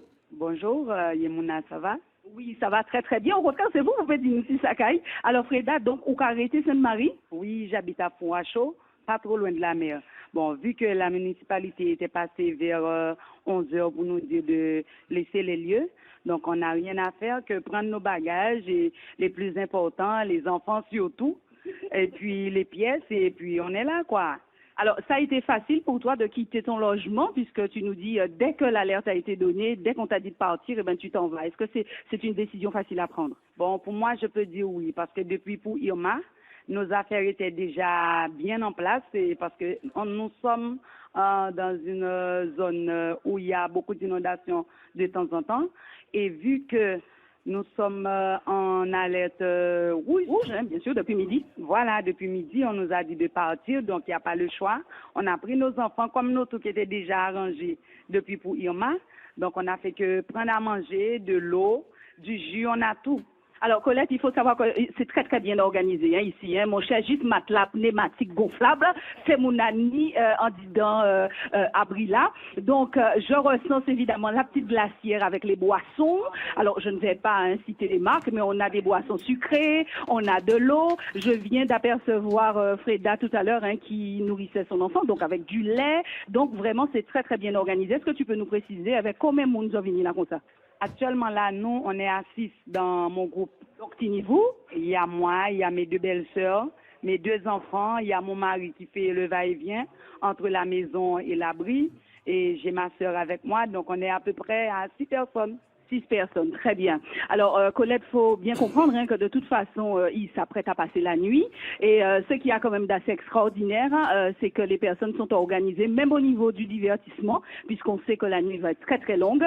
En vrai, les maris qu'a joué ma fille Domino, qu'a joué Bellotte. Donc, vraiment, ils ont compris qu'ils sont là et ça se fait tranquillement, sereinement. Il n'y a pas de signe d'inquiétude, en tout cas pour l'heure. Et on s'apprête ensemble à passer une nuit à veiller Maria. Vous allez rester sur place, Yemouna? Mais ma fille, plus que jamais, Guadeloupe Première est au cœur du phénomène, à côté de la population. Nous là pour ça et on est là pour les accompagner jusqu'à demain matin. Vous m'emmènerez le café dès la levée ou alors vous m'attendrez à la station, Colette. Sous la pluie jusqu'à Capesterre-Belle-Eau. Je suppose qu'il y a aussi des encadrants municipaux? Oui, absolument. L'équipe municipale est également présente. Merci à vous, Yemouna, pour votre intervention dans cette édition spéciale consacrée donc à Maria. Yemouna qui referme ce nouveau magazine Cyclone. Le prochain point à 22h avec Sébastien Gilles. Restez à l'écoute, antenne ouverte toute la nuit et tout de suite, comme vous entendez, Loïc Amboulet nous fiait face à Maria. Guyana nous fier, Réunion nous fier, toujours été solide même si nous capons fait. Respect them to me easy say, Anguada nous fier, Marinina nous fier, Guyana nous fier, Réunion nous fier, toujours été solide même si nous capons fait. On va aussi remercier nos techniciens, Jean-Marie Firpion et Frédéric Sondoraya. pour m'avoir accompagné pour cette émission. Et voilà, à Pat et aussi à David, parce que vous prenez le relais. Hein. On est là en dispositif spécial, événement spécial, dispositif spécial. Donc nous sommes là, comme on le disait, comme disait Yemuna, avec nos auditeurs à leur côté, au cœur de la Guadeloupe. Et antenne ouverte, on me le rappelle. On peut le dire, tout au long de la nuit. Voilà, restez fidèles à nous, restez à l'écoute. Nous sommes à votre service. Bonne soirée à tous. J'aurai sans doute aussi l'occasion d'intervenir tout au long de la nuit, puisque je serai à vos côtés également. Merci Colette Borda, merci à vous de nous suivre. Quelques notes encore de Jean-Claude, de Loïc Camboulet. Jean-Claude c'est l'autre, c'est la famille, c'est l'oncle. Quelques notes encore de Loïc Camboulet avec Laurence Montfort, juste avant de retrouver l'information en France et dans le reste du monde avec la rédaction de France Info en direct. C'est resté raide qui raide, peut pas travailler ensemble, peut-être parce que nous rassemblons trop. Nous nous sans raison, valable, on me fait ça l'autre. Les vêtements à nous pour y pas jaloux à les autres. Respectez-nous avant nous chercher respect à les autres. Nous fiers, Madinina nous fiers, Kayana nous fiers, Réunion nous fiers, toujours été solide même si nous capons faire. Respect dans ton easy say, Anguada nous fiers, Madinina nous fiers, Kayana nous fiers, Réunion nous fiers, toujours été solide même si nous capons faire. Respect West Indies we say. C'est l'amour de nous. Il est 19h à l'écho de Guadeloupe Première. Voici le journal de France Info en direct sur la radio. Il est 1h, bienvenue sur France Info, l'actualité Mélodie Vialet. L'angoisse pour les habitants de Guadeloupe et de Martinique.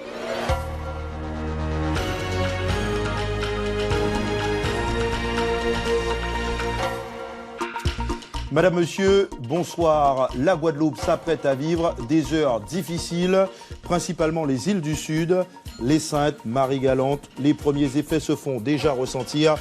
Vous le voyez sur ces images, de fortes précipitations et une houle déjà bien formée. Le sud de la Basse-Terre sera également fortement impacté. L'ouragan Maria est depuis 2 heures passé en catégorie 4, la même que le cyclone Hugo en 1989. Et le phénomène continue de se renforcer. Il frappe en ce moment la Martinique et se rapproche de notre archipel. Édition spéciale ce soir avec nos reporters sur le terrain. Nous irons aux Saintes, à Marie-Galante, à Basse-Terre et bien évidemment au centre Météo France. C'est d'ailleurs la priorité en ce début d'édition. Philippe Bleuze de Météo France est avec nous en direct par téléphone. Bonsoir Monsieur Bleuze. Oui, bonsoir. Comment évolue le phénomène et il se situe où actuellement ? Alors actuellement, donc, le cœur de Maria est à environ 40 km de la Dominique qui va subir les effets les plus violents de cet ouragan. Et ça fait environ 100 km des Saintes. Il poursuit son passage vers la Caraïbe, mais va passer très près, probablement à moins de 30 km des Saintes. Ce qui fait qu'on attend des conditions de vent beaucoup plus sévères que ce qui était anticipé jusqu'à présent. Alors, vous faisiez la référence à Hugo. Les vents les plus violents liés à Maria sont beaucoup plus concentrés près du cœur. C'est-à-dire qu'on attend vraiment des conditions de vent très très forts avec des vitesses moyennes de l'ordre de 150 km par heure et des rafales à 200 ou plus, mais qui seraient limitées vraiment essentiellement aux Saintes et à la région de la ville de Basse-Terre. Alors, sur le reste de la Guadeloupe, ça sera loin d'être anodin au niveau du vent, hein. Il faut quand même faire attention, mais les vents ne monteront pas à ces valeurs loin s'en faut. On attend plutôt, en général, sur l'archipel, des vitesses moyennes typiques de 100-120 km à l'heure et des rafales par endroit à 150. Donc voilà ce qu'on peut dire sur le vent. Le vent va monter très vite dans les heures qui viennent. Hein. Actuellement, on voit déjà les premiers effets, mais les rafales sont encore de l'ordre de 100 km par heure. Et ça va monter très rapidement dans les 2-3 heures à venir et une bonne partie de la nuit. Donc c'est vraiment, hein, c'est un phénomène qui va vraiment nous frapper, nous toucher. On peut dire en seconde partie de nuit finalement ? Alors tout dépend de quels paramètres on parle. Pour le vent, je vous le disais, donc dès les premières heures et une bonne partie de la nuit. Si on regarde la mer, vous savez qu'elle tape déjà très fort dans le petit cul-de-sac marin notamment et aux abords de Marie-Galante depuis déjà l'après-midi. Ça va devenir franchement plus fort cette nuit et on s'attend à des phénomènes de submersion Alors, notamment au fond de la rade de Pointe-à-Pitre, donc la ville de Pointe-à-Pitre, la zone de Moudong et Petit-Bourg, qui connaîtront une submersion marine. Et plus tard dans la matinée, certainement très tôt demain matin, ce phénomène risque d'affecter également le sud de la côte Caraïbe, disons probablement entre Vieux-Fort et Vieux-Habitants. Merci beaucoup, Monsieur Bleuze, pour toutes ces précisions. Arrêtons-nous maintenant aux Saintes. Terre de haut et terre de bas, on l'a entendu, sont sur la trajectoire de l'ouragan.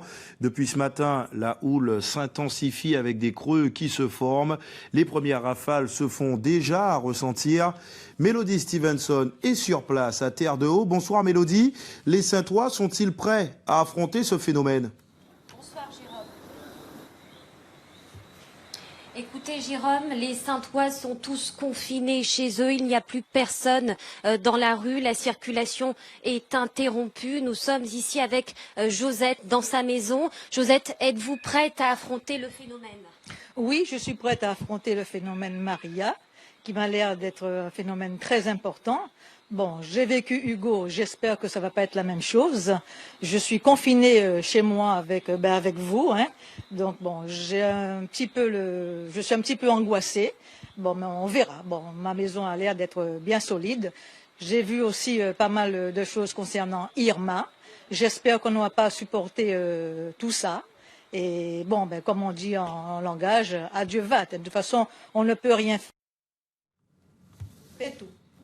Voilà. On est là, on est confinés. Voilà. Merci beaucoup Josette pour ce témoignage. Donc à l'heure où nous parlons, la situation continue à se dégrader aux Saintes. Les premières rafales de vent se font déjà ressentir et dehors il pleut énormément. Vous l'avez compris, les Saintois sont prêts à affronter Maria et il est dans l'angoisse. Merci Mélodie, on va vous retrouver un peu plus tard dans le courant de cette édition. Marie-Galante se prépare également. Le phénomène est désormais classé 4, comme le cyclone Hugo en 1989. On le disait, depuis la fin de la matinée, la mer est formée. Les dernières rotations de bateaux se sont effectuées hier. Les navires sont à l'abri. Sur place, la population assiste aux premières précipitations. On regarde un peu comment est-ce que les Marie-Galantais se sont préparés pour accueillir, j'ai envie de dire, affronter ce phénomène. C'est un reportage de Franck Aristide et Emmanuel Gir. Le ciel qui s'assombrit, la mer qui se déchaîne. En milieu d'après-midi, Maria a commencé à montrer ses crocs à Marie-Galante. Rapidement, c'est le vent également qui a commencé à s'intensifier alors que les flots envahissaient le littoral. Dans la rue Plus un chat, les Marie-Galantais se sont calfeutrés chez eux. Jusqu'à ce matin, ils se sont préparés au pire. J'essaie d'arranger ça pour être plus solide. Si toutefois ça arrive, pour que ça puisse tenir. Vous redoutez que le vent ne le mette à terre? Selon ce que j'ai entendu à la radio. Moi, je sais de quoi pousser une raclette, voilà, pour pousser l'eau, parce qu'a priori, il y aura de fortes précipitations, voilà. Ce sont les courses de dernière minute que vous faites? Oui, un peu des courses pour finaliser la préparation, quoi. Pour quelques bougies, un peu d'huile, un peu de sucre, comme tout le monde. Sans paniquer, avec fatalisme, ils attendent le passage de Maria. On a une culture sur les cyclones, hein. On sait s'organiser de manière, il ne faut pas attendre que le truc vienne.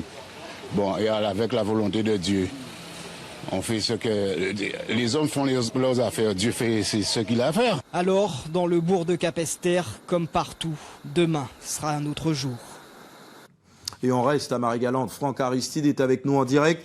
Bonsoir Franck. Les Marie-Galantais redoutent-ils l'arrivée de Maria ? Eh bien oui Jérôme, ici comme partout ailleurs, on s'est préparé à l'arrivée de Maria.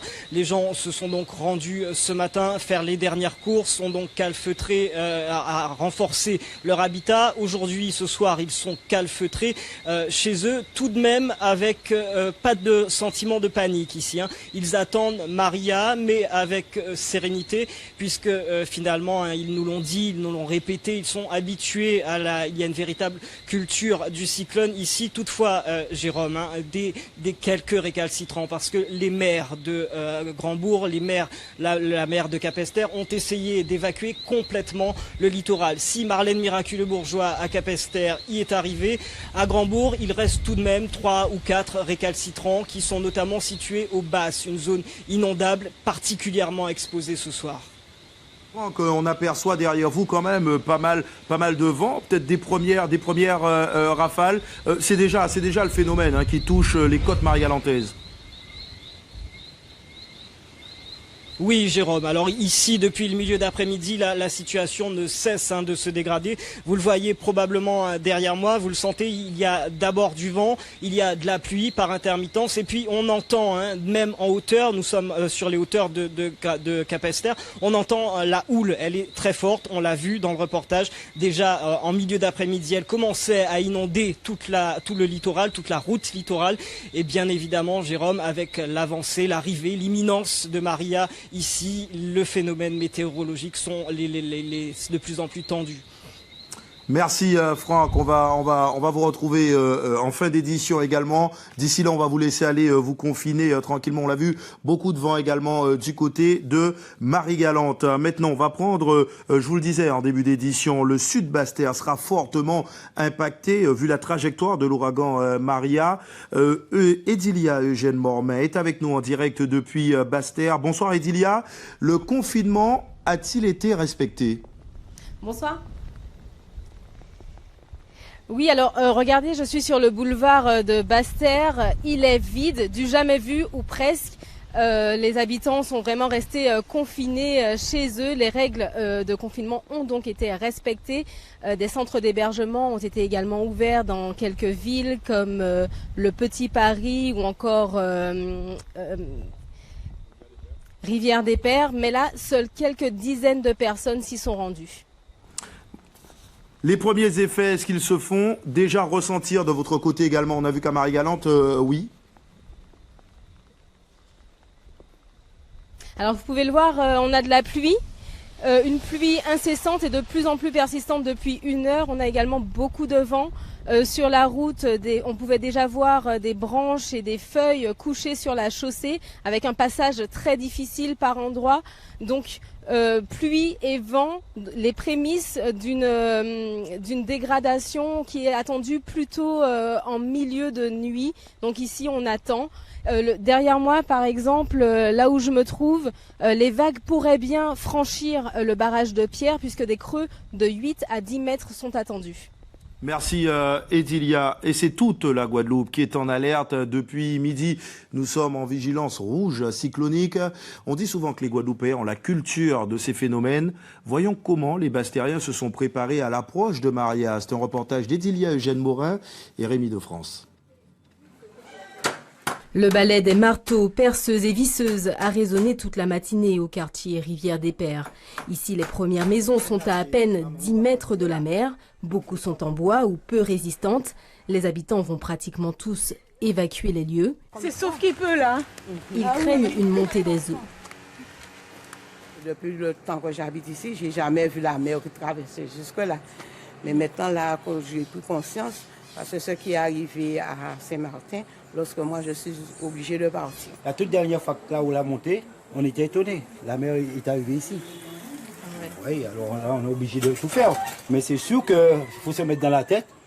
Du jour au lendemain, peut-être tu ne vas pas retrouver de maison.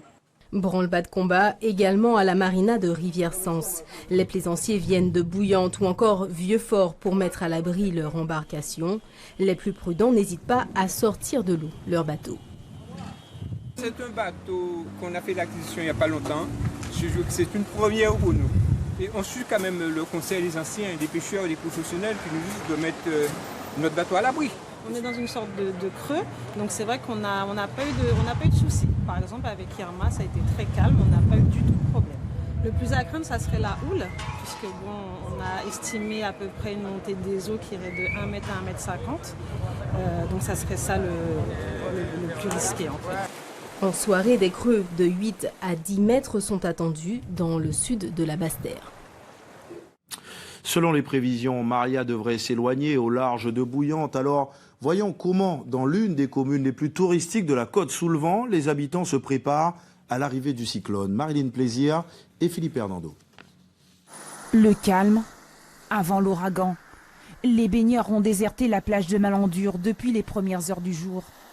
Les bateaux de plaisance ont disparu de ce paysage de carte postale en demi-teinte. Car ici, personne ne veut se laisser surprendre par le cyclone Maria. Ce propriétaire de club de plongée est le dernier à plier bagages.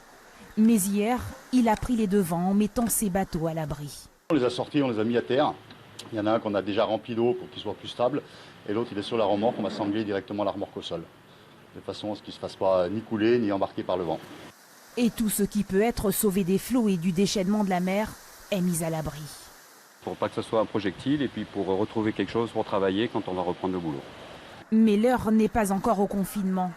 En fin de matinée, les derniers coups de marteau résonnent dans ce restaurant. Ici, on a déjà affronté plusieurs fois les fortes houles. Mais on ne s'est jamais senti aussi menacé par un cyclone. Chantal le sait. Cette nuit, le restaurant aura les pieds dans l'eau. Alors tout a été placé en hauteur. Voilà la machine à café, machine à jus, lave-vaisselle.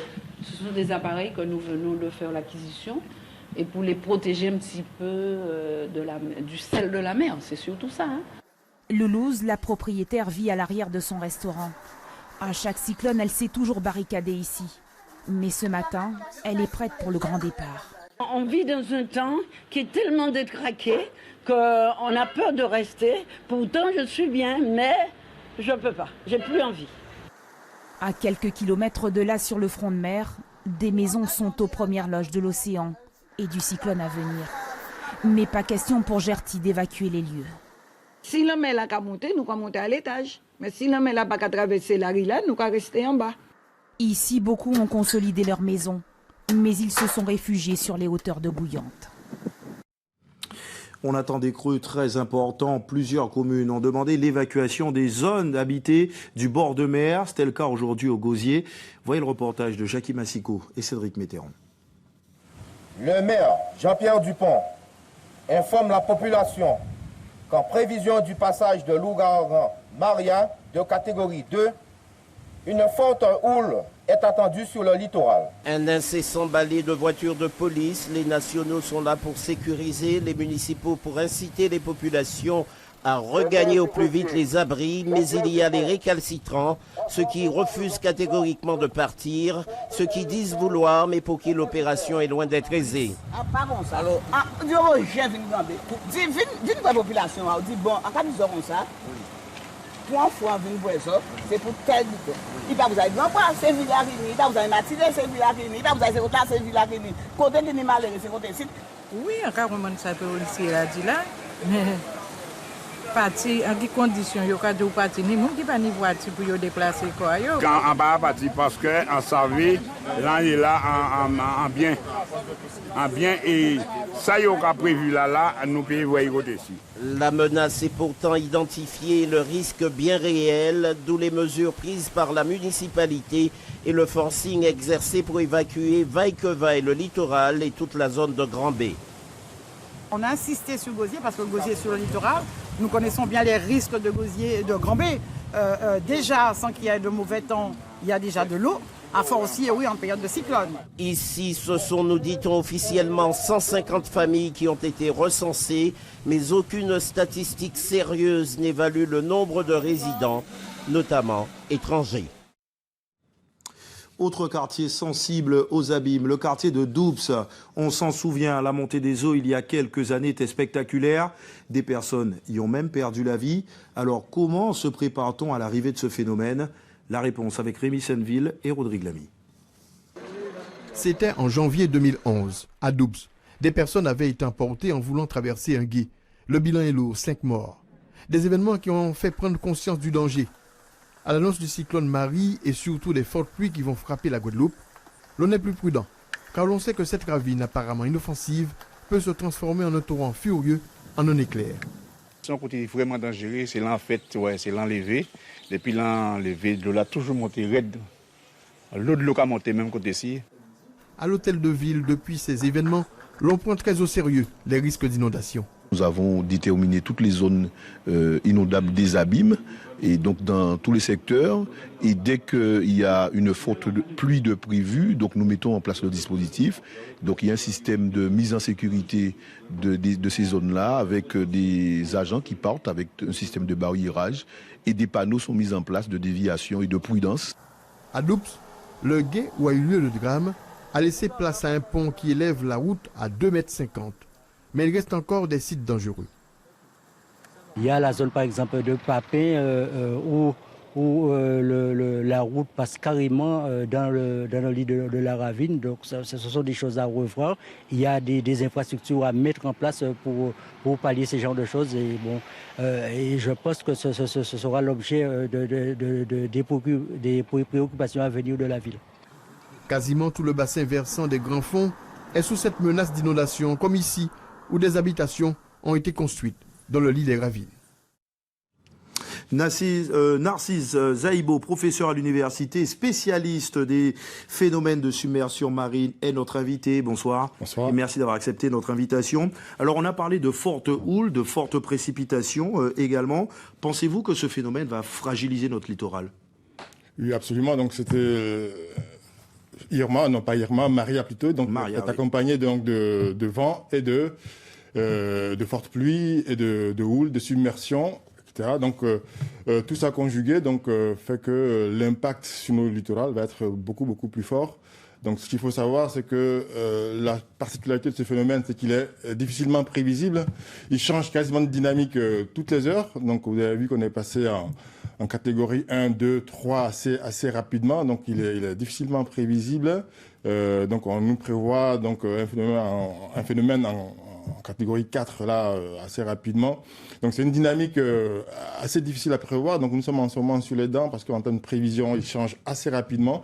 Mais ce qui est certain, c'est que par rapport au modèle qu'on avait déjà fait auparavant, parce que ce qu'il faut savoir, c'est que nous étudions ces phénomènes-là depuis quelques temps. On a déjà rejoué donc dans la base de données des cyclones qu'on a. On a déjà rejoué tous ces éléments-là, donc on peut déjà anticiper un peu la montée des eaux sur nos littorales. Donc forcément, Maria va impacter assez lourdement nos côtes en termes de submersion marine. Donc du côté des Saintes, parce qu'on prévoit là un passage assez rapproché de l'œil des Saintes, donc dans le sud Basse-Terre, la côte sous le vent, etc. Donc il va y avoir des submersions marines, donc de vagues de très forte hauteur. On parle de creux de 8 à 10 mètres. Hein. Exactement, donc c'est exactement la prévision.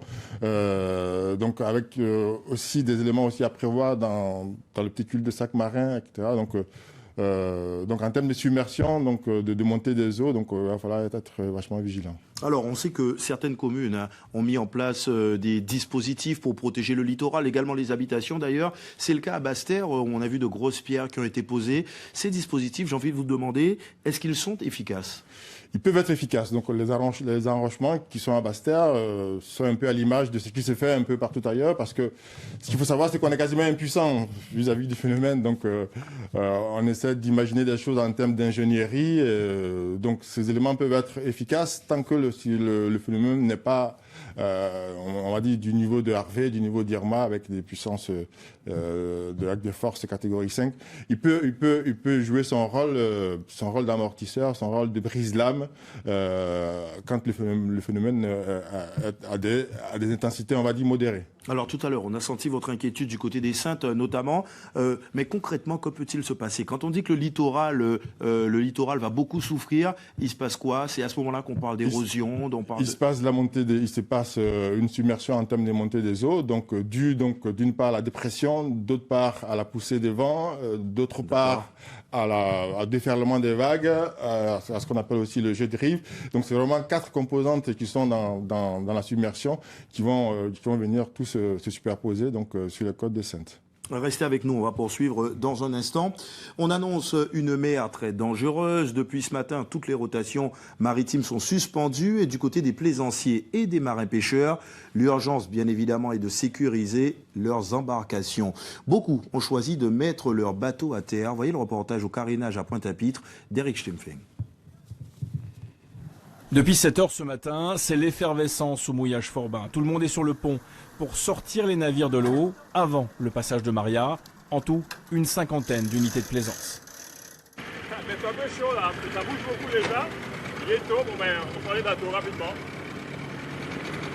Et certains propriétaires n'hésitent pas à utiliser les grands moyens pour sécuriser leurs précieuses embarcations.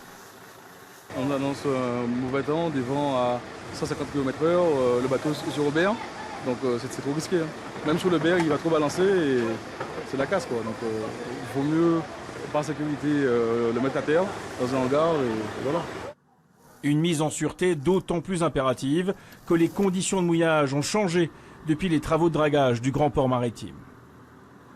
Il y avait 2 cailles, 2 au fond à l'entrée du port qui sécurisaient et qui bloquaient la mer. Et depuis ça, depuis qu'ils ont explosé, depuis qu'ils ont creusé, la mer rentre beaucoup plus facilement et elle dérange tous les bateaux, toutes les marinas, surtout au carénage et à Pointe-à-Pitre. Il ne reste plus qu'à espérer maintenant que toute la zone ne soit pas soumise à une brusque montée du niveau de la mer. Et puis la Martinique qui affronte en ce moment le cyclone Maria. Ce matin, l'heure était aux préparatifs également pour pouvoir affronter justement ce phénomène. Les bateaux, on l'a dit, comme en Guadeloupe, sont souvent malmenés en cas de cyclone. Même chose pour les avions, surtout les petits. Ce matin, les propriétaires de bateaux et de petits avions cherchaient à mettre en sécurité leurs embarcations et leurs petits appareils. Irène Emonide et Marc-François Calmeau. Voilà, donc nous sommes ici au niveau de l'Anse-Turin. L'Anse-Turin, depuis quelques heures, un plaisancier est en difficulté. Apparemment, il y a du monde à l'intérieur de ce bateau. La houle cyclonique commence à se lever très fortement ici, du côté de l'Anse-Turin. Des passagers sont à l'intérieur de cette embarcation.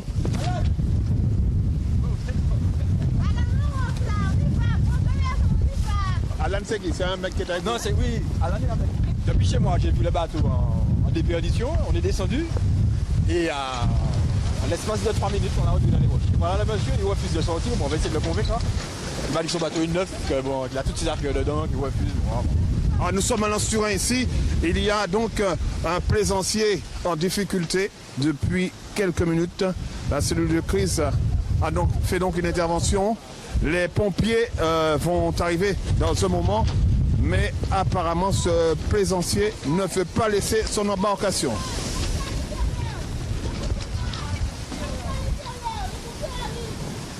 Je suis malade. Alors, nous avons été appelés pour un bateau qui était à la dérive, mais finalement, quand nous sommes arrivés, malgré la vigilance, nous avons constaté qu'il avait déjà échoué sur le rivage. Donc, nous allons le ramener au centre d'hébergement et là, nous aurons de plus amples renseignements sur sa situation et puis son état de santé, puisqu'apparemment, il doit prendre des médicaments. Voilà. Première intervention délicate sur le Carbet. C'est délicat puisque vous voyez, la mer et les conditions ne sont pas réunies, mais bon, quand il faut mettre la population à l'abri, nous bravons quand même les interdits. Donc voilà, maintenant tout le monde va rentrer en sécurité puisque nous sommes en vigilance et violet et nous devons rester confinés.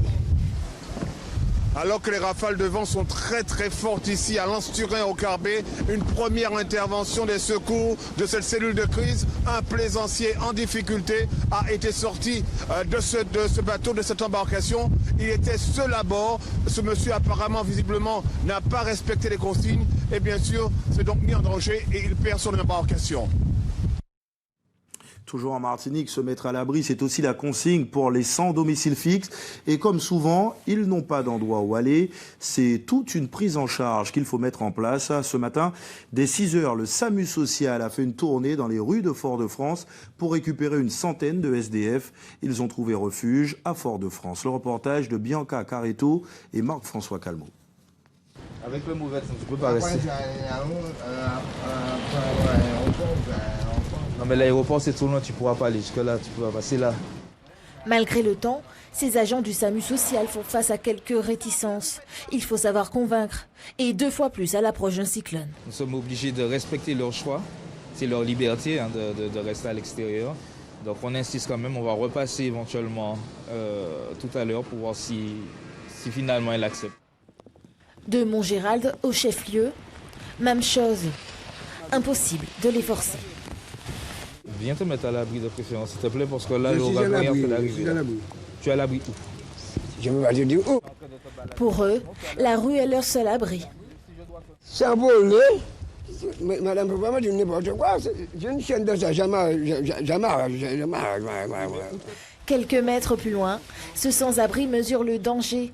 Il finit par céder. Direction l'Assise, où c'est l'effervescence. L'établissement commence à se trouver limité en termes de place. Là, en ce moment-là, nous avons récupéré un couple qui vivait dans des conditions vraiment désastreuses. Et on les emmène à l'école d'Été Saint-Ville. Ce ne sont pas des sans domicile fixe, ce sont des personnes qui vivaient dans un lieu. Donc on les emmène à l'école de Saint-Ville pour être hébergés jusqu'au passage du cyclone.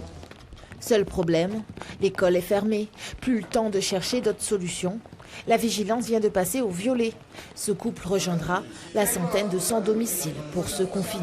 Ma maison coule et ça ne va pas tenir ni avec le cyclone, ça ne va pas tenir. Donc je sais qu'à l'Assise, je suis en sûreté, en sécurité. Même si la maison part, mais moi, ma vie est là, je suis là. Ces personnes seront accompagnées, prises en charge. Nous avons une infirmière qui est là en permanence en cas de besoin. Il y a un intérêt vraiment social là parce que nous allons continuer la prise en charge avec ces personnes, avec la dame en particulier, qui vit dans des conditions vraiment d'insalubrité pas possible. Les portes de l'Assise ne fermeront pas de la soirée. Le personnel reste astreinte, peu importe l'intervention. Dans ces moments, l'important est d'être au plus près de ces gens de la rue. La Dominique à présent, l'île avait beaucoup souffert de la tempête Erika. La Dominique est en plein sur la route de l'ouragan Maria. La population affronte en ce moment le phénomène de grosses rafales et beaucoup de pluie. Très rapidement, le réseau électrique est tombé. Nous avons joint par téléphone Francky Benjamin. Il est guide touristique. Écoutez son témoignage. Là, pour le moment, on n'a plus d'électricité, pas d'eau. Et donc, ils ont tout coupé. Et puis, le vent, là, puissance à chaque fois, il pleut énormément. Et puis, le vent, il est là. Je suis chez moi et le vent, là, il souffle. Mais je suis un peu barricadé chez moi. Donc, contre-paquet sur les portes et fenêtres. Et donc, on est à l'intérieur, quoi. Il pleut. Il pleut énormément et le vent, il devient de plus en plus fort, là. Donc, mais il pleut énormément, c'est vrai.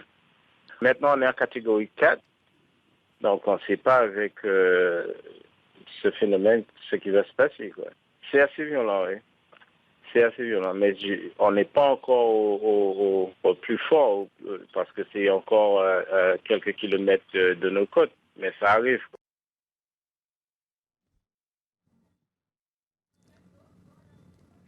Voilà pour cette réaction. Narcisse Aïbo, je me retourne vers vous, une petite réaction par rapport justement à ce phénomène qui frappe en ce moment la Martinique et la Dominique. Là aussi, le littoral va beaucoup souffrir. Il va effectivement beaucoup souffrir, mais là, la première réaction, c'est déjà qu'on a tiré beaucoup de leçons d'Irma, donc en termes de prise en compte des populations, donc en termes de proximité dans la gestion des crises. Donc on voit qu'en Martinique, on prend toutes les dispositions pour sécuriser le maximum des populations, sécuriser le maximum des biens de personnes. Voilà, nous sommes dans une île où on fait face à tous les risques sismiques, cycloniques, etc. Il faut apprendre à vivre avec. C'est comme ça. Le Japon vit avec les risques sismiques, nous on vit avec ces risques-là combinés. Donc il faut à chaque événement savoir tirer les leçons et puis savoir mieux affronter les futurs événements. Donc c'est ce que fait en ce moment la Martinique. Et en parlant d'événements, on va revenir maintenant en Guadeloupe parce qu'on l'a vu tout à l'heure, la côte sous le vent va également être fortement impactée. Effectivement, elle va faire face, donc compte tenu du passage du cyclone, donc à proximité donc de Sainte. Donc les vents vont être assez violents sur la côte sous le vent et donc les modèles prédisent vraiment des vagues de hauteur extrême donc qui vont venir donc impacter donc tout le littoral donc de la côte sous le vent. Et donc faut estimer, on estime en gros des hauteurs de vagues de l'ordre de 10 mètres. Donc c'est énorme. C'est vachement énorme, mais je pense que les dispositions ont déjà été prises pour évacuer donc toutes les zones habitées, etc. Est-ce qu'il y a des régions qui sont plus sensibles que d'autres, des régions qui ont été beaucoup plus touchées déjà en Guadeloupe? Historiquement, vous voulez parler? Historiquement, oui. Historiquement, toutes les régions ont souffert parce que les trajectoires cycloniques ont quasiment concerné en fonction de leur trajectoire. Toute la Guadeloupe a été touchée. Toute la Guadeloupe a été touchée. On ne peut pas dire de façon uniforme, mais bon, en tout cas, chaque En plus, on a un petit territoire, donc chaque événement impacte déjà une grande partie du territoire. Donc dans la base cyclonique, il y a environ plus d'une centaine d'événements. Donc toutes les zones littorales de la Guadeloupe ont connu donc l'expérience donc de l'impact des cyclones.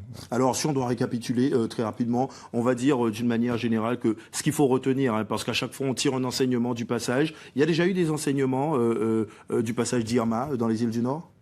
Je pense que c'est le minimum qu'on puisse faire, hein, parce que c'est quand même un événement extrême, même si, on va dire, les collectivités, les responsables, les élus ont pris des dispositions, mais vraiment, le phénomène était vraiment au-delà de ce qu'on pouvait prévoir. Et puis, compte tenu de la fragilité de Saint-Martin, d'accord, avec des infrastructures qui sont ce qu'elles sont, donc voilà. Et donc, les leçons ont été tirées, donc on a forcément ont été tirés de façon à pouvoir anticiper donc les éléments à venir. Les leçons sont en termes de protection de population. Déjà, quelles sont les attitudes à avoir au niveau individuel, déjà, qu'est-ce qu'il faut... Donc ça aussi, voilà, il faut évoluer à ce niveau-là. Ça, c'est vachement important. Donc, il ne s'agit pas de stigmatiser uniquement l'action de l'État, mais il faut aussi mettre l'accent sur les comportements individuels à avoir en cas de cyclone. Merci beaucoup, Narcisse Zaïbo, d'être venu sur notre plateau nous apporter tous ces éléments. Et les services de sécurité sont sur le pied de guerre. Parmi eux, les sapeurs-pompiers du SDIS, ceux de la caserne de Perrin aux Abîmes. Pour eux aussi, la nuit risque d'être très agitée. Retrouvons sur place Maëva Myriam Poney. Eh bien écoutez, je suis actuellement au centre de secours principal des Abîmes. La Guadeloupe, l'archipel entier, c'est 153 pompiers renforcés depuis l'arrivée d'Irma par une centaine de sapeurs-pompiers de la sécurité civile et une vingtaine de sapeurs-pompiers de la Guyane, des équipes mobilisées. Je vous propose d'écouter les explications du lieutenant-colonel tyrolien qui nous explique en pleine salle de crise comment les opérations vont se dérouler. Bien entendu, nous devons respecter comme les consignes du plan cyclone. Hein. Donc, quand on passe en stade violet, en principe, nous devons rester confinés. Mais si la météo le permet, les conditions météorologiques le permettent et qu'il y a vraiment un secours d'urgence, il y a vraiment la vie du personnel est en danger, à ce moment-là, on peut faire partir les secours. Mais en principe, nous intervenons après donc, la levée de l'alerte violette. Nous suivons bien entendu l'évolution de la météo et de l'ouragan. Hein, et on est là, on a toujours des réserves prêtes à être projetées sur le terrain. Mais il faut aussi procéder aux relèves. Donc on ne peut pas non plus engager tous nos moyens. Donc nous avons tout un système de planification de nos équipes pour permettre une continuité des secours, pour pouvoir effectivement non seulement prendre en charge les éventuelles victimes, mais également dégager les réseaux, faire du tronçonnage, faire des remontées d'informations. C'est important donc les reconnaissances et bien entendu effectivement apporter notre soutien aux municipalités, puisque nous avons également des sapeurs-pompiers dans différents postes de commandement communaux qui sont activés et qui permettent de relayer les informations au niveau du COD de la préfecture et bien entendu au niveau de notre centre opérationnel, le CODIS, qui relaie au niveau du COD. Vous le voyez, en dépit des renforts conséquents envoyés à Saint-Martin, le SDIS Guadeloupe est donc mobilisé en nombre important pour faire face à Maria, ici, sur l'archipel Guadeloupe. Et maintenant, je propose un florilège de vidéos sur quelques points de la Guadeloupe. Le Gosier, les Abîmes ou encore le Moule. Voici les retours de nos reporters sur le terrain. Ici à Gosier, on le voit que Maria se rapproche de nous. Ça souffle beaucoup. Il y a parfois de bonnes rafales de vent. Et puis il pleut. Les pluies ne sont pas encore très soutenues, mais elles sont souvent très intenses. Et à mesure que le temps passe, on le voit que le temps se dégrade. À Gosier, il y a 5 abris qui ont été mis à la disposition de la population. Si vous vous sentez en danger, n'hésitez pas à y aller. Ici au Moule, comme vous pouvez le constater derrière moi, les effets de la houle sont bien présents et le vent très soutenu. Mais ce que l'on peut craindre le plus, ce sont les fortes pluies qui pourraient par endroits provoquer de fortes inondations. La ville est quasiment déserte. Cependant, la côte nord-est de la grande terre de Saint-François à Anse-Bertrand devrait être la moins affectée par le cyclone Maria. Je suis actuellement aux Abîmes, précisément à Boisvin, sur la route des Grands Fonds. Et ici également, on commence à ressentir les premiers effets de l'ouragan Maria. Il y a du vent, beaucoup de vent. Les pluies s'intensifient également, mais rien d'alarmant si l'on se réfère au canal qui se trouve juste derrière moi, parce que c'est une zone généralement inondable. Pour le moment, rien à signaler.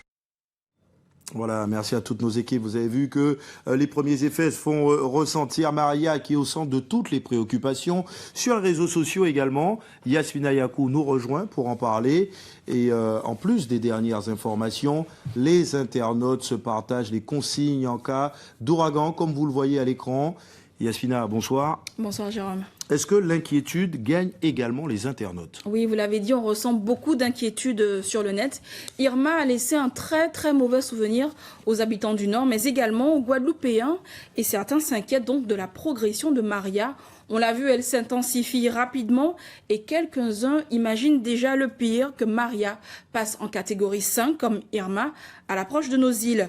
Donc de l'inquiétude, on le disait, et même si pour détendre l'atmosphère, certains n'hésitent pas à partager des posts, des photos pleines d'humour comme celle-ci, venant de la Dominique, vous l'avez dit, qui subit actuellement de plein fouet les effets de Maria, et des méthodes, on va dire, plutôt artisanales de cette personne pour protéger sa voiture. On voit qu'elle a mis un matelas donc sur son véhicule. Mais plus le temps passe et plus les préoccupations des nombreux internautes se concentrent à nouveau sur le passage de l'ouragan et préparent même déjà l'après-Maria. Cet internaute, par exemple, a créé un groupe WhatsApp pour organiser une chaîne de solidarité pour ceux qui auraient besoin d'aide, de dons dans les prochains jours. Et alors que Maria se rapproche, on retrouve également pas mal de tweets et pas mal de posts venant de Saint-Martin et Saint-Barth, comme celui qui s'affiche actuellement, des pensées pour la Guadeloupe, la Martinique et la Dominique, avec un message important, tous solidaires. Avec tous ces événements climatiques, il est évident que toute la Caraïbe est actuellement solidaire. Et Yasmina, notre site internet qui est déjà à l'heure de l'ouragan. Oui, effectivement, vous pouvez retrouver sur notre site internet toutes les actualités concernant le passage de Maria sur nos îles, donc sur la Guadeloupe et sur les îles du Sud, également sur la Martinique, donc sur guadeloupe.lapremière.fr. Et également, vous pouvez communiquer avec nous grâce à notre page Facebook, donc la page Facebook de Guadeloupe Première, également sur Twitter. Donc nous restons attentifs et nous partageons les informations. Et on peut également nous envoyer des vidéos Oui, effectivement, vous pouvez nous envoyer des vidéos également sur la page Facebook de Guadeloupe Première, tout en restant très prudent parce qu'on le sait, actuellement nous sommes en vigilance rouge, donc bien évidemment les déplacements sont proscrits. Merci beaucoup Yasmina. Guadeloupe Première, la radio, est également à l'heure du cyclone Maria. Depuis ce matin, techniciens, animateurs et journalistes se relaient afin de vous tenir informés de l'évolution du phénomène. L'antenne est à votre disposition, c'est votre radio. Pat et David, les deux animateurs de Zé l'émission, nous en disent plus. Ce soir sur Guadeloupe Première, la radio, comme pour Irma, nous serons présents toute la nuit aux côtés de nos auditeurs. Toute la nuit, vraiment toute la nuit, du début à la fin de la nuit. Alors, un peu en complémentarité avec la rédaction qui a un dispositif sur les différents départements, nous aurons un dispositif dans les différents centres d'hébergement, des animateurs de chez nous, donc qui sont déjà dans ces centres d'hébergement. Nous rendrons compte de la situation, nous rendrons compte également de, on peut dire entre guillemets, de l'ambiance. Et puis à l'antenne, nous serons là pour rassurer, pour informer, pour partager avec les auditeurs, comme nous le faisons chaque fois que cela est nécessaire, et comme c'est le cas dans un cadre comme celui-là, un cadre exceptionnel. Donc, à partir de 22h30 jusqu'à l'aube, nous avons un dispositif vraiment exceptionnel d'animateurs en studio, mais également à l'extérieur. On dit convergence, nous là, la télé aussi, nous là, c'est Internet. C'est vrai, c'est important, ça on va dire là. Effectivement, donc, véritablement, on peut parler de convergence, radio, télé, Internet, animateurs, journalistes, programmes, techniciens. Vraiment, nous serons tous là à pied d'œuvre, au service, c'est important de dire, au service de nos auditeurs et de nos téléspectateurs, ainsi que de nos amis internautes. Donc, Guadeloupe Première, à vos côtés, où que vous soyez, restez connectés, soyez des nôtres, et vous serez informés de la situation en Guadeloupe. On est là. Voilà, Pat et David qui vous ont tout dit, tout expliqué. On va prendre maintenant la direction de Marie-Galante. Retour à Marie-Galante où Franck Aristide est avec nous en direct. Rebonsoir Franck, vous nous confirmez donc que les Marie-Galantais sont prêts à affronter le phénomène Maria ? Ah oui, Jérôme, les Marie-Galantais sont prêts à affronter le phénomène Maria puisqu'ils s'y sont préparés. Et puis, vous devez le constater derrière moi, depuis ma dernière intervention, la situation s'est encore dégradée. On a eu déjà quelques sérieuses bourrasques de vent. On a vu ici, sur les hauteurs de Capesterre-Belle-Eau, déjà un peu de végétation passer à côté de nous, des arbustes s'envoler. Alors, il n'y a vraiment plus de doute, Maria commence à arriver. On n'est plus très très loin, elle n'est plus très très loin ici de Marie-Galante, et puis nous sommes sur les hauteurs de Capesterre, ce qui laisse entendre que la situation n'est pas la pire ici, alors que Saint-Louis, qui est exposé côté nord de l'île, et déjà connaît déjà des pannes d'électricité, une houle qui est encore plus violente que là où nous nous trouvons, et où pourtant la situation commence à devenir déjà très compliquée, où la nuit s'annonce très longue, Jérôme. Merci Franck pour tous ces enseignements.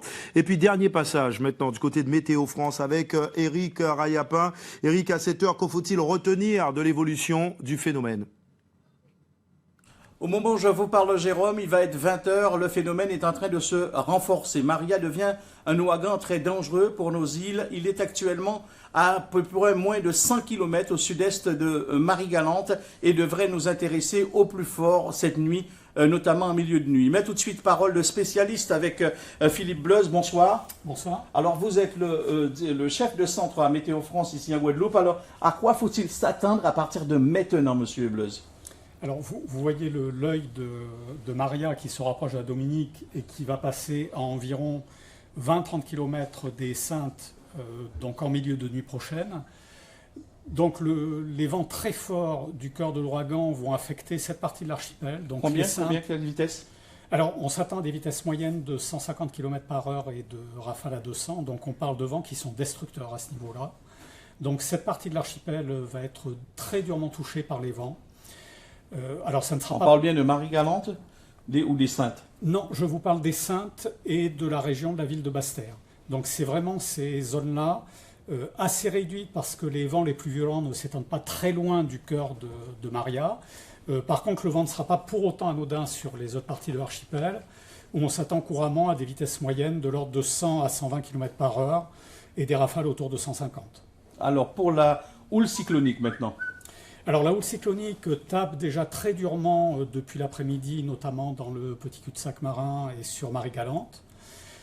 Ça va continuer, la mer va continuer à grossir avec l'approche de Maria, et on s'attend à des phénomènes de submersion dans la zone de Pointe-à-Pitre, Moudon, Petit-Bourg, probablement vers 3 h du matin, en coïncidence avec la marée haute, et vraisemblablement aussi plus tard, en tout début de matinée demain, sur le littoral de la côte Caraïbe vers le sud, entre Vieux-Fort et Vieux-Habitants probablement. Alors, on va parler aussi de cette précipitation qui est attendue, des risques d'inondation. Oui, alors effectivement, vous avez raison, parce que c'est un des sujets de préoccupation, comme si on n'en avait déjà pas assez.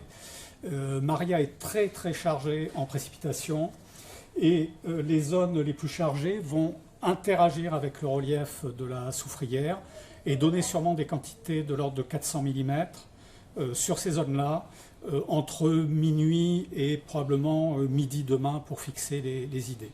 La vie normale pourrait reprendre vers quelle heure ? Vers midi, vers 11 h du matin ? Alors la vie normale, tout dépend comment on la situe, mais disons les effets, le vent violent, le vent le plus violent va quitter notre archipel tout à fait en fin de nuit au petit matin.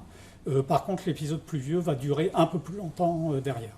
Voilà, merci Philippe Bleuze. Vous le voyez, Jérôme, donc des heures difficiles un petit peu qui attendent la Guadeloupe, notamment, on l'a dit, l'archipel des Saintes et le sud Basse-Terre, avec quand même une dégradation intense sur l'ensemble de l'archipel guadeloupéen. Merci Eric. Avant de se quitter, un dernier passage du côté de Terre de Haut avec Mélodie Stevenson. Rebonsoir Mélodie. Tout à l'heure, les Marie-Galantais, on a eu la confirmation qu'ils sont prêts à affronter le phénomène. Que dire des Saintois ? Sont-ils prêts eux aussi ? Oui, Jérôme, les Saintois sont prêts à affronter Maria. Ils attendent le phénomène de pied ferme. Vous le voyez déjà derrière moi. Il pleut énormément et les premières rafales de vent se font déjà ressentir sur l'île. Il pleut énormément, comme je viens de vous le dire. Donc la nuit risque d'être très longue ici aux Saintes. Vous l'avez compris, les Saintois sont donc prêts à affronter le pire. Merci Mélodie pour toutes ces précisions et puis on vous laisse vous mettre à l'abri. Alors la Guadeloupe, on le sait, est placée en vigilance rouge depuis midi et le préfet vient d'annoncer qu'à 20h nous allons passer en vigilance violette cyclonique. C'est donc un phénomène à prendre au sérieux. Mais que veut dire exactement ce niveau d'alerte? Les précisions de Bergette de Saint-Jacob-Pierre. Nous sommes en alerte maximale, ne sortez sous aucun prétexte. Si votre logement le permet, restez à domicile ou sinon dans un abri sûr en ayant informé votre entourage. Si vous avez suivi les conseils, vous avez ôté les objets extérieurs et mis à l'abri les animaux. Quoi qu'il en soit, éloignez-vous des ouvertures pour ne pas recevoir d'éventuels projectiles et si possible, demeurez dans la pièce la plus sûre de votre habitation. Il peut y avoir des coupures d'eau ou d'électricité, pas de panique. Prenez lampes et piles, mais respectez cette phase de confinement car en vigilance violette, des phénomènes dangereux d'intensité exceptionnelle peuvent se produire. Avec l'ouragan Maria, ce sont de fortes houles, des pluies abondantes et de violentes rafales de vent. Voilà une vigilance violette qui a été confirmée tout à l'heure en radio par le préfet. Ce sera à partir de 20h, donc dans 10 minutes. Je vous le disais, la Guadeloupe qui s'apprête à vivre des heures difficiles, principalement les îles du Sud, les Saintes, Marie-Galante. Les premiers effets se font déjà ressentir. Vous le voyez sur ces images, de fortes précipitations et une houle déjà bien formée. Le sud de la Basse-Terre sera également fortement impacté. L'ouragan Maria est depuis 3 heures passé en catégorie 4, la même que le cyclone Hugo en 1989 et le phénomène continue de se renforcer. Il frappe en ce moment la Martinique et la Dominique et se rapproche de notre archipel. Des informations disponibles, vous le savez, sur notre site internet guadeloupe.lapremière.fr. Vous pouvez d'ailleurs envoyer vos vidéos à notre adresse Facebook. Je vous rappelle que Guadeloupe Première à la radio est à l'heure de l'ouragan Maria. Vous serez informé de l'évolution du phénomène. Je rappelle qu'il devrait toucher nos côtes en deuxième partie de soirée pour les vents les plus forts. Je vous souhaite de passer une belle nuit en famille et en toute sécurité. Restez à l'abri, ne sortez pas, c'est un phénomène à prendre au sérieux. Merci à tous de nous avoir suivis et à demain.